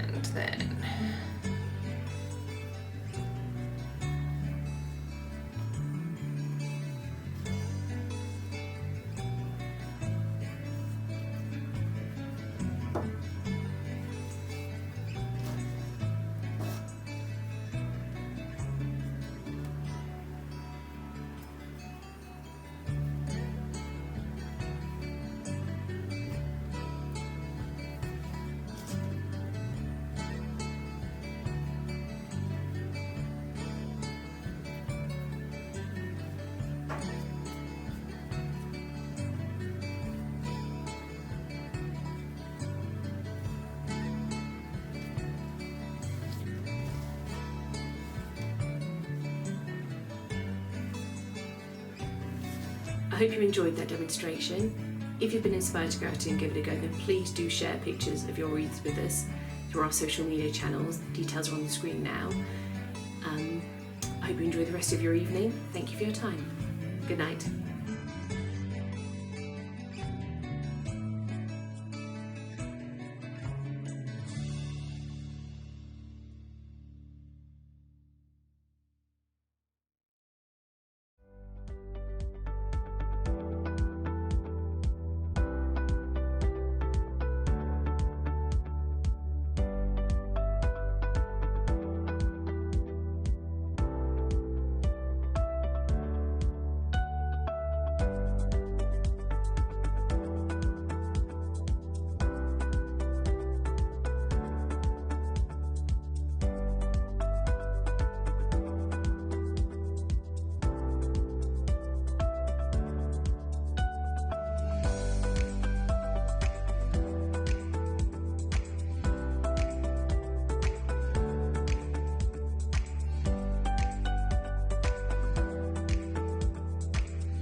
We're heading over to Nellie's Cafe now for some festive treats. Simon and Emma are going to share one of their favourite recipes for chocolate orange rocky road. If you're following along, make sure you share some photos using the hashtag #OneBigNightIn. Hello, I'm Simon from Nellie's at the Postgrad. Welcome to One Big Night In. I'm going to show you how to make chocolate orange rocky road. So you'll need 300 grams of chocolate orange pieces, 100 grams of dark chocolate, 100 grams of white chocolate,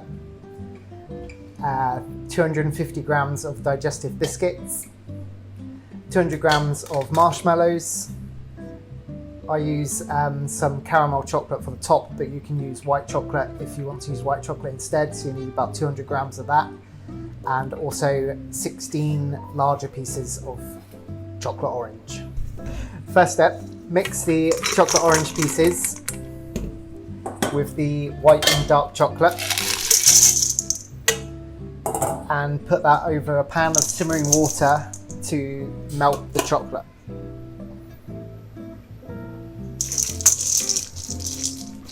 And so whilst that is melting, prepare your digestive biscuits. Just break them up into pieces. Use my massively oversized rolling pin to do this with.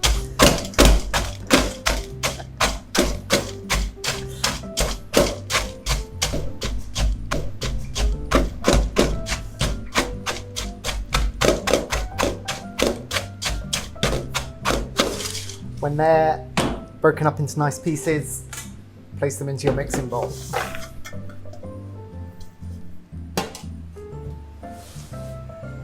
you can also put your marshmallows into that.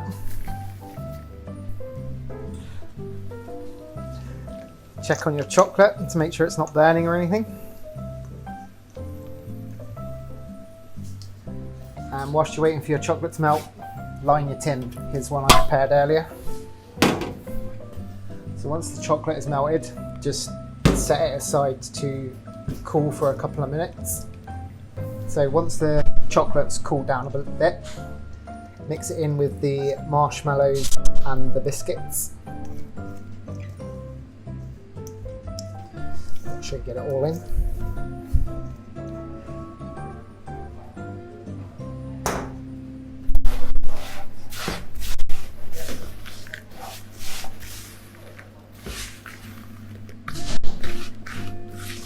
So once that's all combined, put it into your tray.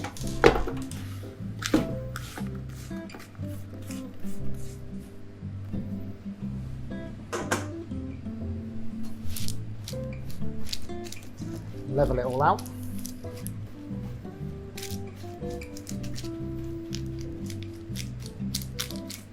And then once it's all level, you need to put it in the fridge to set. It'll take about 4 to 5 hours to set in the fridge. So whilst your Rocky Road is in the fridge setting, you can prepare your decoration. So we're using caramel chocolate. Again, just put that back on top of your pan of simmering water to melt.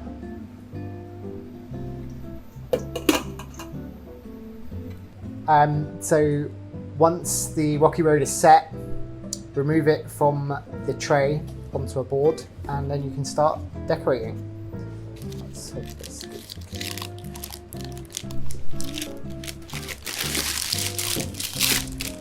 So I've melted some caramel chocolate to put over the top.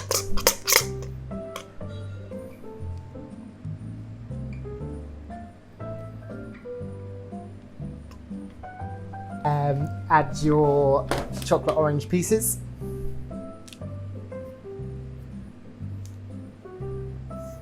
It can be random if you want, they just wherever you fancy them to go.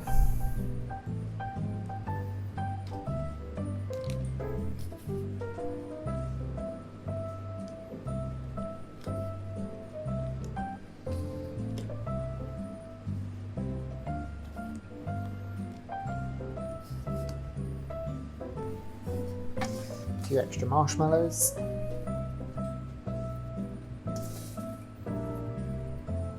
And a bit more caramel chocolate.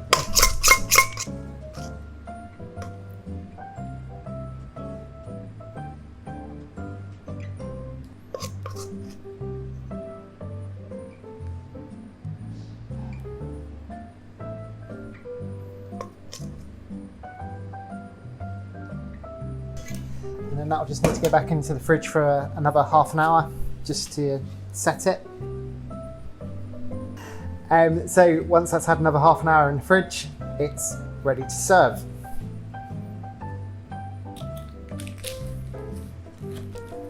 So you should get about 15 portions out of it, depending on how big you like your portions.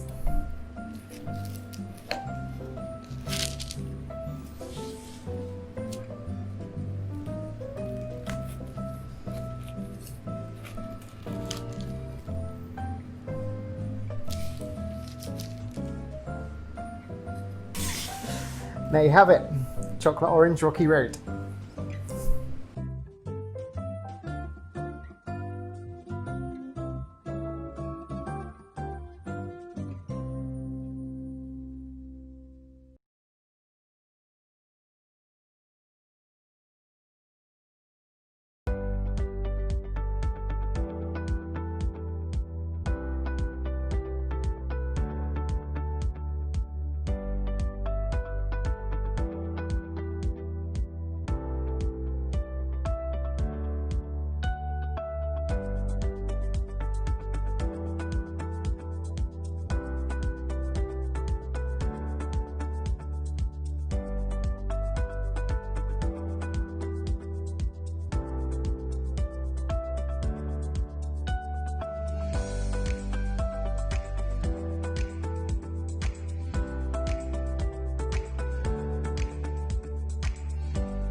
Now it's time to get your aprons on and get ready to rival the Great British Bake Off with this evening's Bake Along with Chief Executive Anne James. One of my favourite programmes is the Great British Bake Off, only to be topped, I think, by British Sewing Bee. So I thought I'd cook you a little cake today. It's one of my favourites. The family really, really love it, and it's really straightforward and very, very easy to do. It's probably a bit between a cake and a pudding. Anyway, it's yummy. So what we do to start off with is just get 130 grams of butter. Pop that in the pot. It should be room temperature. I'm afraid I cheat sometimes, and I've forgotten to take the butter out of the fridge. I just whack it in the microwave. Then add 150 grams of caster sugar. So idea now is that should really get mixed up, just so it's really nice and fluffy.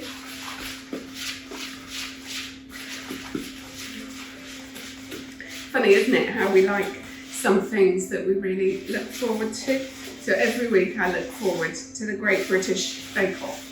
I really hope when this pandemic is over that they have a series dedicated just to NHS workers and care workers. A lot of our staff are fantastic bakers. I'm more rustic, I think, than I am Nigella Lawson, but never mind, it's good fun to do. So this is the hard bit. You can use a mixer, but I actually just quite like to mix it all up myself. So as you can see, it gets really fluffy quite quickly.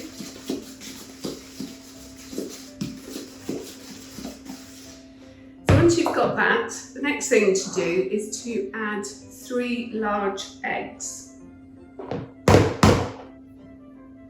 I might just get a knife for that, I think. So I tend to add them in just one at a time and give it a really nice mix.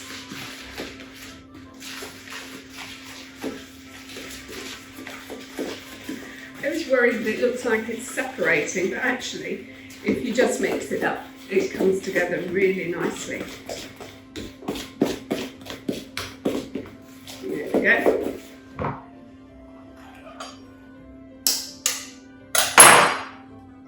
I'm really fortunate where I live, because just on the corner, we live out in the countryside, then one of our neighbours who runs a sort of small holding sells their own eggs, so it's quite nice.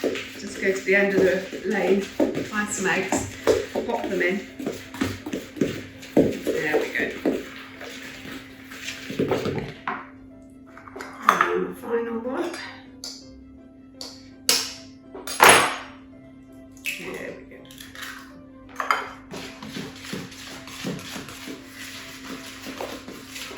So there's the 3 eggs. You can see that all really nicely whipped together. And then the next thing I do is just give a really nice big pinch of salt. Just use a bit of vanilla essence, and I add 2 teaspoons of that. It's a fairly straightforward cake actually, it's the topping I really love. There we go. That smells so nice. There we go, just give that a little mix. I have to say I don't normally have all my ingredients out like this. I think like everybody I'm sort of running around trying to see if I've got what I need in the cupboard. It doesn't feel nice when you do it like this. And then the next thing to add is 500 grams of self-raising flour. But this cake's a little bit unusual because what you need to do is just add a little bit of the flour, not quite half, mix that in.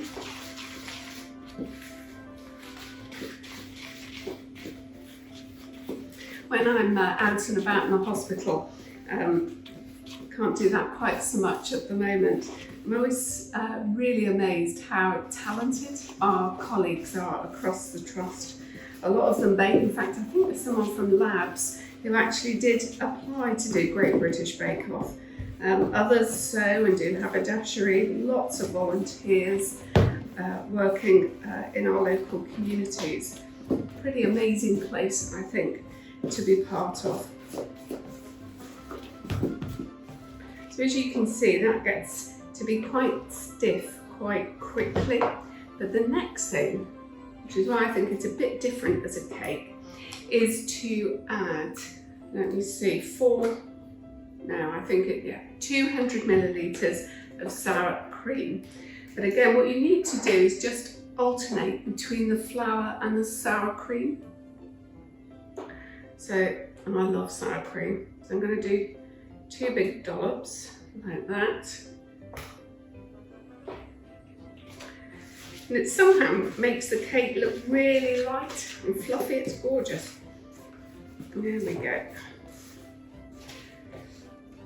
So mix that in. Don't mix too hard. Oh, look at that, yummy. Then just add the rest of the flour in. Mix it again.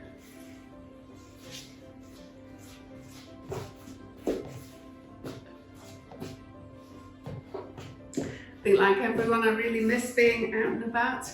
It's been quite hard, hasn't it, with the pandemic? Lots going on. But how lovely to have a big night in, celebrating and admiring what everyone's doing across the Trust. It's a real Derriford spirit. Really lovely to be part of it. There we go. Almost there. Another big, little bit more, I think. Dollop sour cream. Just put that to one side and then mix. There we go. So we're almost there. So whenever I bake a cake, I always try to bake 2. Bake one for the family, because we've got quite a big family when we're all home, but I always try to bake a smaller one. I've got a mother-in-law who's, well, 93 now, so I think she's been finding the pandemic, really hard. So it's quite nice to bake her a little cake as well. So let's just put that away. So once you've got all of your mixture like that, I just pop it into a tin. But you don't need to fill it right the way up to the top. So just get a small tin, like a brownie tin, but probably maybe just halfway. So let me just pop that in. Oh, looks really nice. There we go. And just let it settle down. I have to say, this cake rarely makes it out of the tin, to be honest. Once we start to eat it, we go straight in. Just take it out of the tin. Delicious. Just make it nice and smooth. It doesn't have to be too perfect. I'm definitely more of a slapdash cook than refined dining. Okay, so let's just get the last bits out. There we go.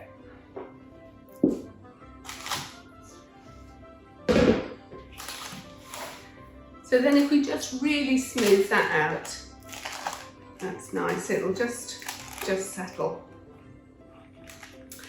And then you just leave that to stand for a little while. So the topping is the thing that I really, really love about this cake. So what I've done already is chopped a load of cooking apples. And again, you can chop them really neatly and do a very elegant pattern on the top. I tend to just really rough cut them. So for this topping, I'm going to put a bit of a slug of brandy. It is almost Christmas. And then probably just quite a nice big amount of light brown or demerara sugar. And again, if you just mix it up and let it soak. Oh, it smells so lovely. It smells like Christmas already, really.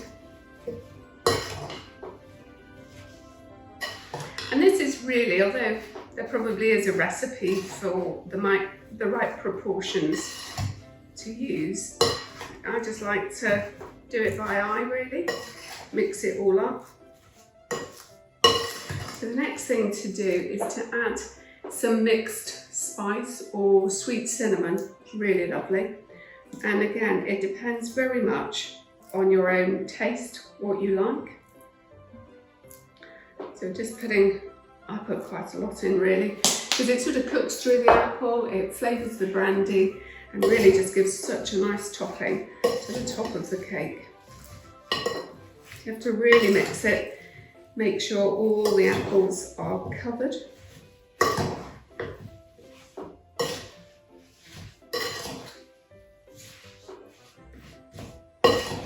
Ideal for a nice day, especially the winter days when it's a bit cold, a bit dark. Something to look forward to. So, what I do then, as you can see, it's quite roughly done. Just take spoonfuls of it, preferably with all the juice and the lovely flavours, and just pop it on top of the cake.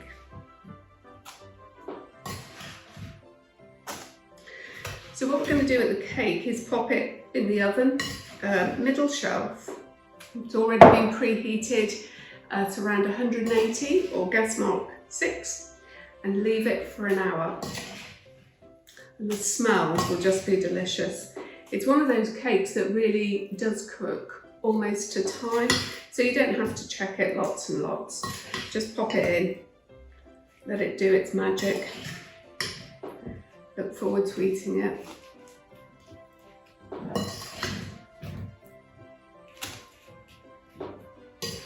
So as I said, it's somewhere between a sort of cake and a pudding. So I do always put lots of apple on top. And by the hour, the apple's really gone nice and soft, but not so soft, it's squidgy. Still some texture to it. So that should just about do it. So, there we are. So put this little lovely in the oven for for an hour. And then what I do is, after the hour, I turn the oven off, but open the door a little bit and leave the cake inside. Then I go for a nice dog walk, knowing when I come back, I'll have a lovely hot cake, or warm cake to eat.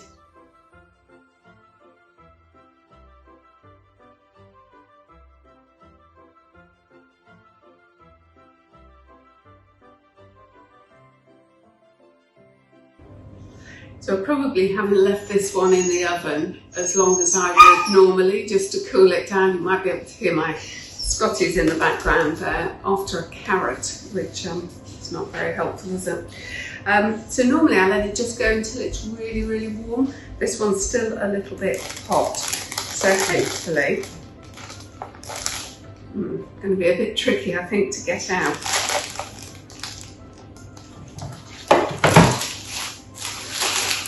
Just need to, there we go.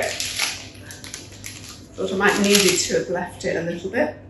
As you can see, just yummy. It's not actually burnt on top, that's all the mixed spice. So when it's really cool, you can just then take it off the paper and just let it cool, and then you can either add some custard to it or some cream. And there's nothing nicer than having a nice piece of cake after a dog walk. So, as I said, it very rarely stays in the tin. It comes out of the tin, actually. Everybody just jumps in. So, hopefully, you can see that. Absolutely beautiful. So tasty. So just put a bit of that on a plate. Little bit of cream. Jobs are good.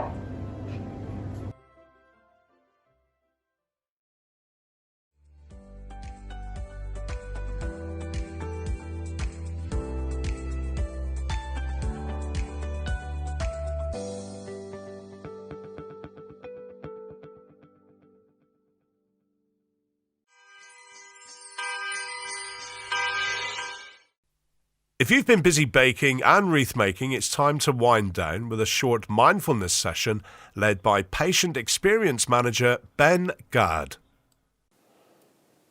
So we're going to do a simple 10-minute or so mindfulness practice. There's a lot of evidence that mindfulness can help us with our mood, with feelings of anxiety, with our sleep, also with our ability to concentrate and focus. So it's a good practice to do, doesn't have to take very long, and can be done by anyone, really. So come into a comfortable seated position. It doesn't really matter where, but in a place that's free of distractions and noise, if you can. You can sit on the floor, cross-legged, but you don't have to. You can sit in a chair or on a sofa. But try and sit in an upright position. So don't slouch if you can avoid it. So we're going to do this practice with our eyes closed. It's a practice where we focus inwards. And so we don't need our eyes. And if we're looking out, sometimes that can be distracting. So just gently close your eyes and become present. Have a sense of yourself in the space that you're in, the room that you're in.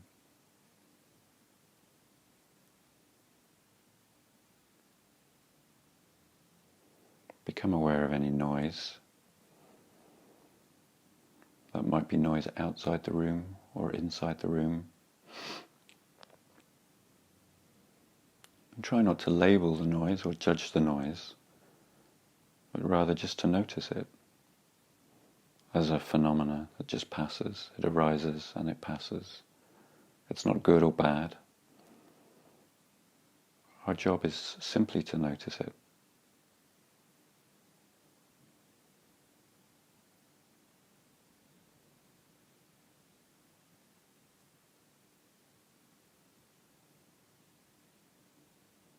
And then have a sensation or feeling of your body. The sensation of your seat against your body. Maybe your feet on the floor.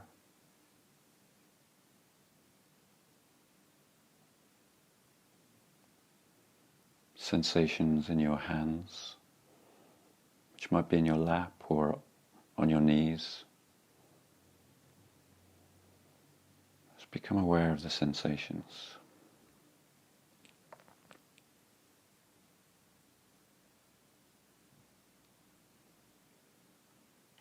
Sensations on your face, your forehead. You might notice some tightness. You can let that go and just soften. Your eyelids also soft. You feel the sensation between your eyelids as they touch each other.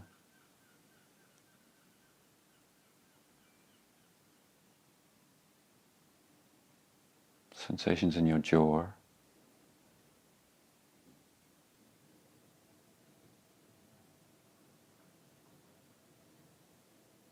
The whole face softens.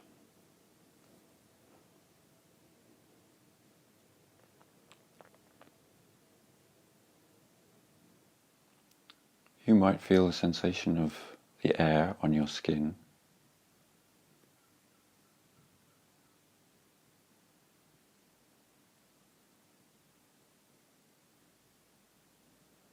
And notice what it feels like to be sitting still.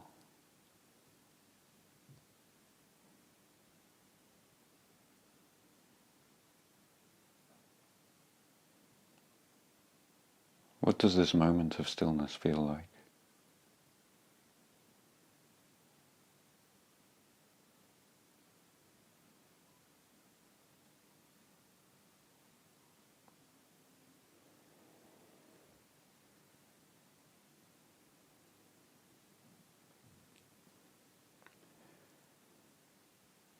while you're paying attention, you might notice thoughts arising.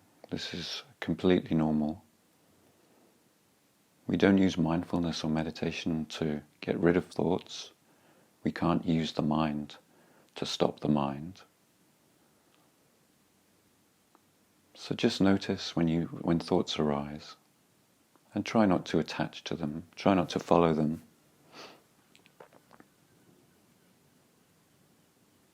Just bring your awareness gently and without judgment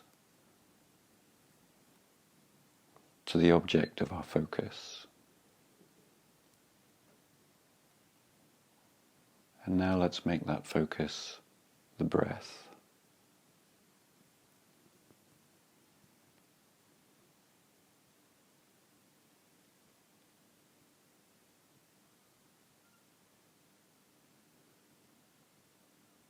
So notice your belly. It's very gentle expansion and softening as you breathe in and out.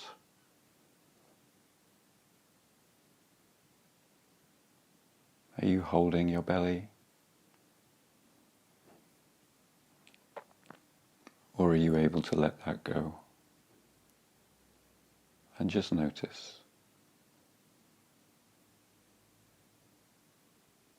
As we breathe in, our belly expands slightly.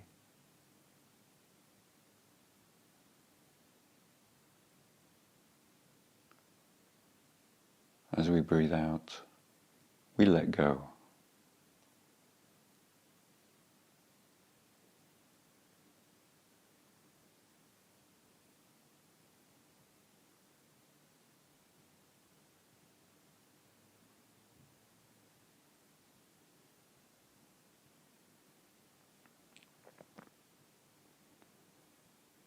And then move your awareness up into your chest.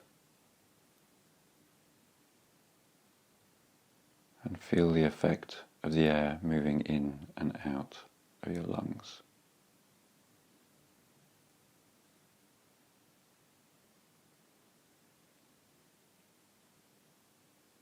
So just pay attention to the rising and falling of your chest.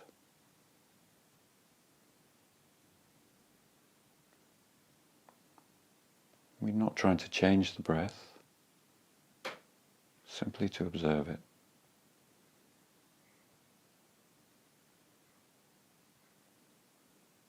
Although sometimes by noticing it, by looking, it can change in itself.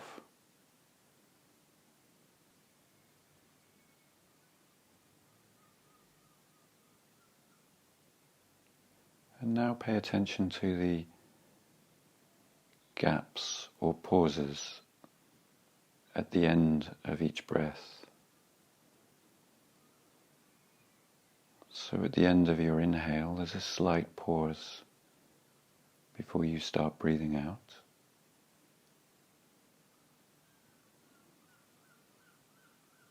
And at the end of your exhale,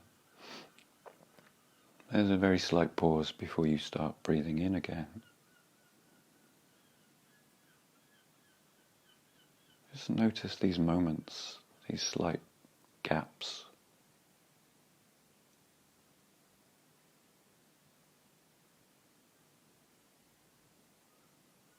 Like a pendulum that swings.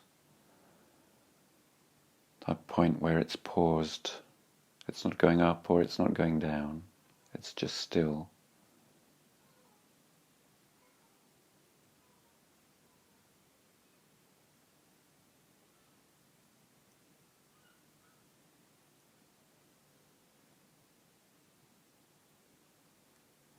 So at the end of the exhale, you're noticing when the breath stops, and you're maybe feeling the impulse to breathe in again.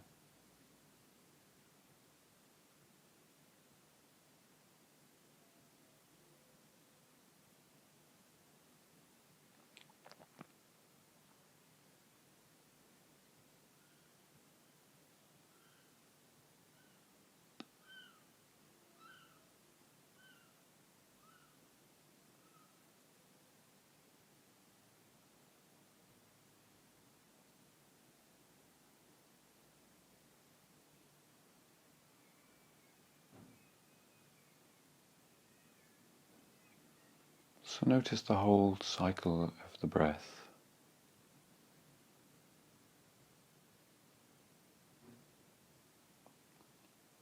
The pace of the inhale, the pause at the top, the letting go of the exhale, the gap at the bottom.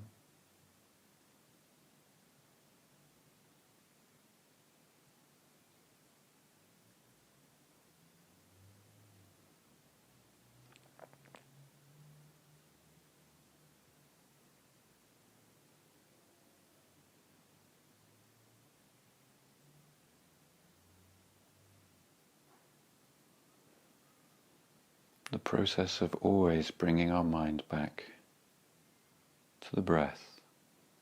It doesn't matter if it wanders, this is the nature of the mind. It doesn't matter if it happens 100 times, 1,000 times. Mindfulness is just noticing when that happens, and bringing it back to our object of awareness. In this case, the sensation of the breath in our nostrils.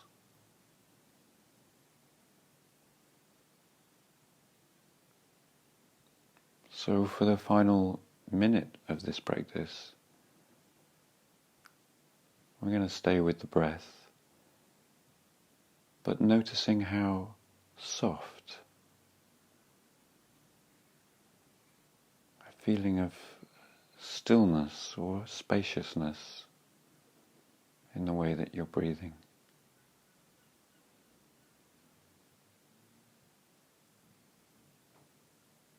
There's a gentleness in your breath, almost as if the breath is floating in and out of your nostrils.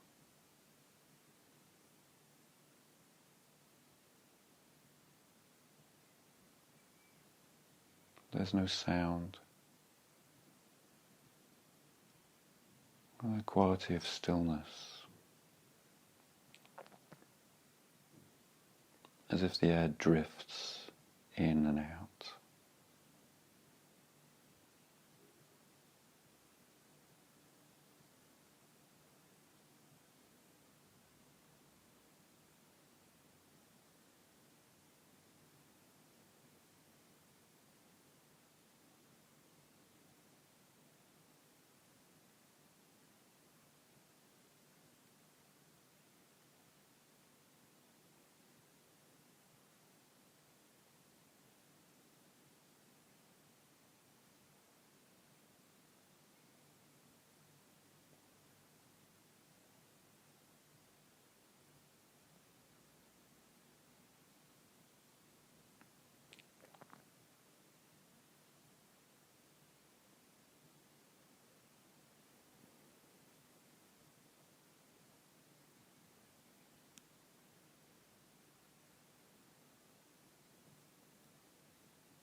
And so as we let go of our awareness of the breath, come again to feel yourself in your seat, the sensation of your body against the chair or the floor.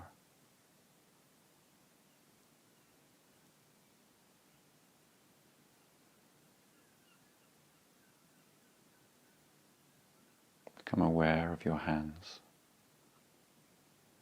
resting in your lap or on your knees. Sensation in the fingers, the palms.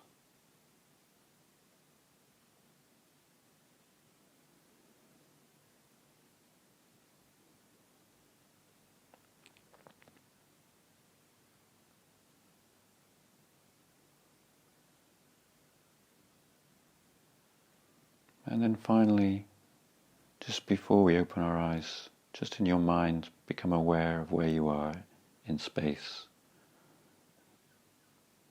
See yourself in the room that you're in.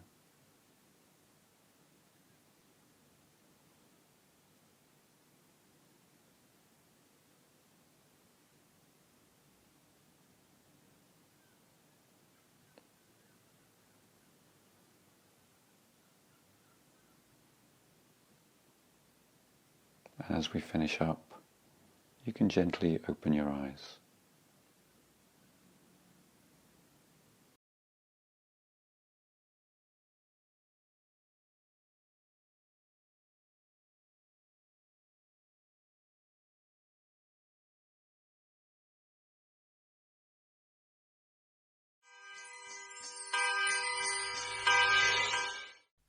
It's time for a bit of comedy this evening. From Service Line Cluster Manager by day, stand-up comedian by night, please welcome Mr. Kenny Norton.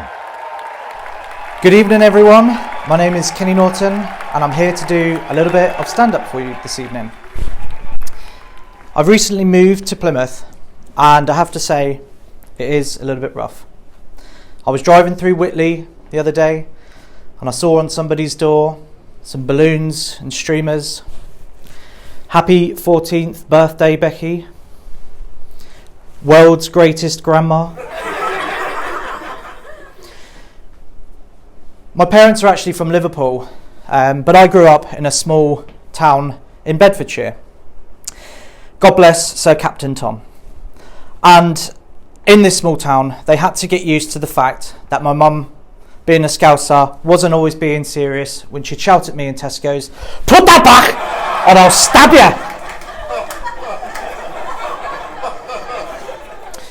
I have to say, I think the next place to vote for independence will be Cornwall.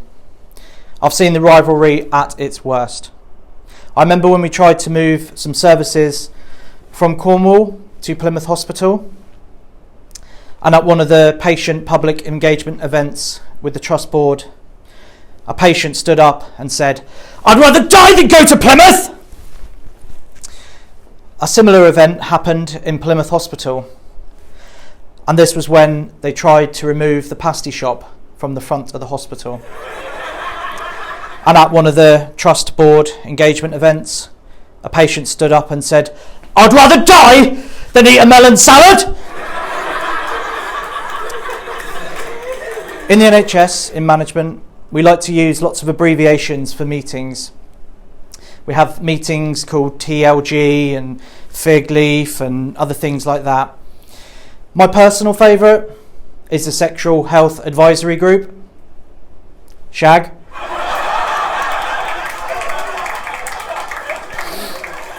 I have to say though, I was very, very proud of this hospital's response in COVID-19. I think there was a real war effort, and I think there were some dark days, but the whole of Plymouth pulled together and there was a real Dunkirk spirit. I remember all of the small businesses in Plymouth calling the hospital and saying, "What face masks do you need? We will make them and we will provide them to you for free."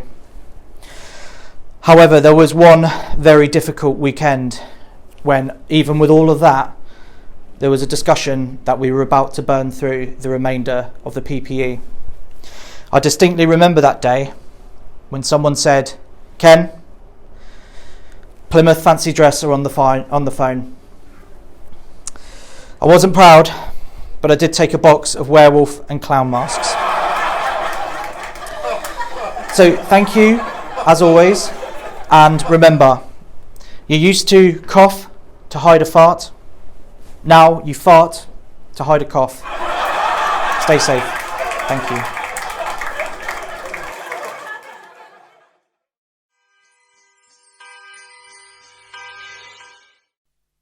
It's time to welcome Socks, Buster and Barley now as we introduce you to UHP's favourite pets.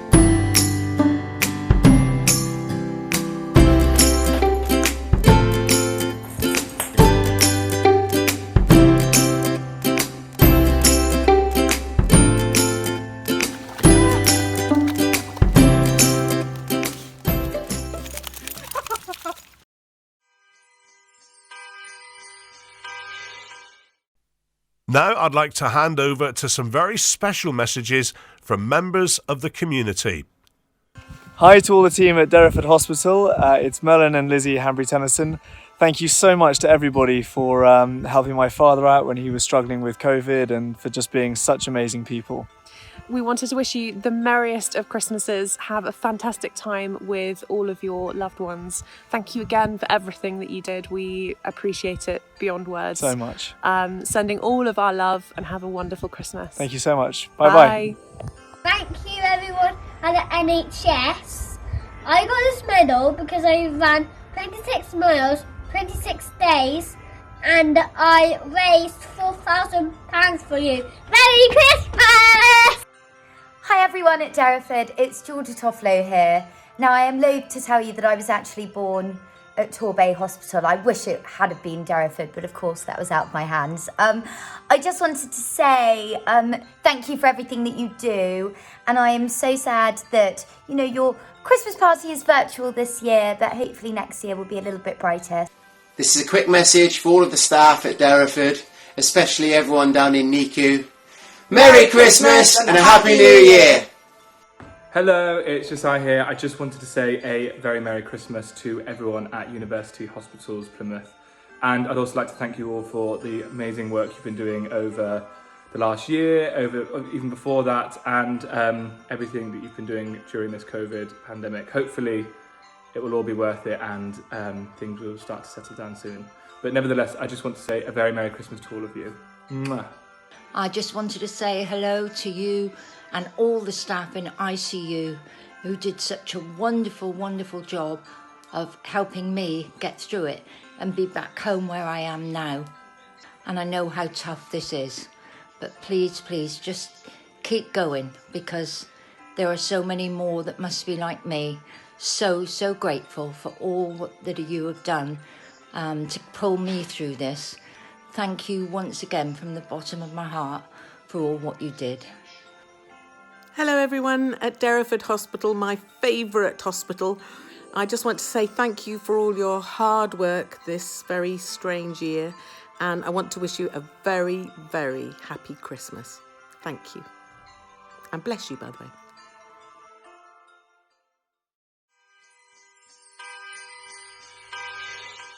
We're coming to a close of what has been a wonderful evening filled with entertainment from an incredibly talented bunch. I hope you've enjoyed this evening.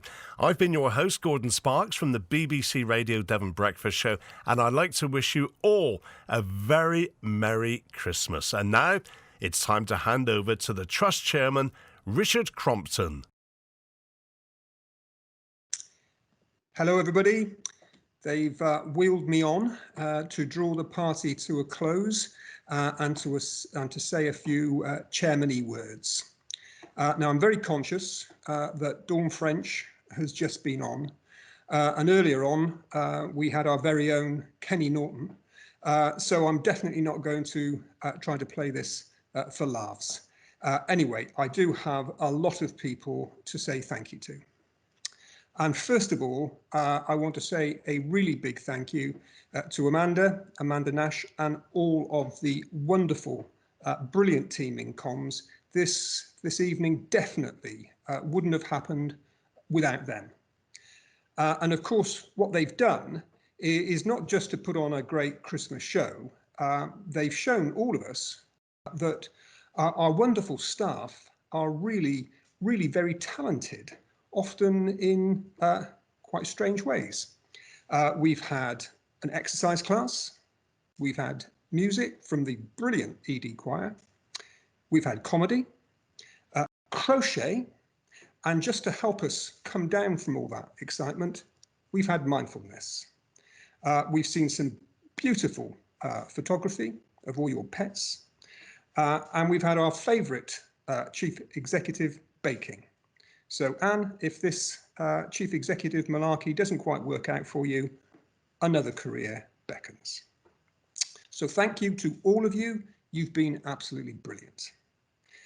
And thanks also to all the messages from patients, from the community, from Plymouth Argyle, and of course, the wonderful Dawn French. You really helped to make this evening very, very special. But then there are roughly 7,000 other people that I need to thank.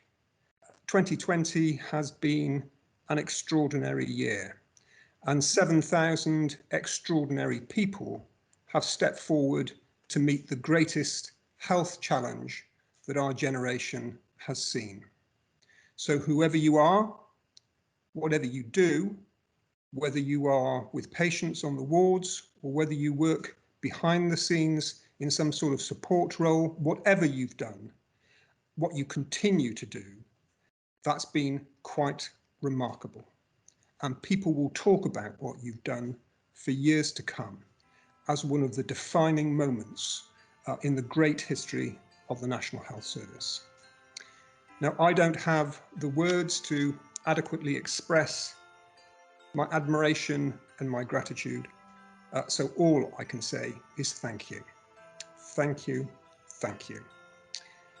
Well, it's Christmas, a time for family, a time for friends, a time, I hope, for a little rest and recuperation and recharging of the batteries. So I wish all of you, whatever your beliefs, a very Merry Christmas, and for all of you, a peaceful and I hope a happier 2021. Merry Christmas.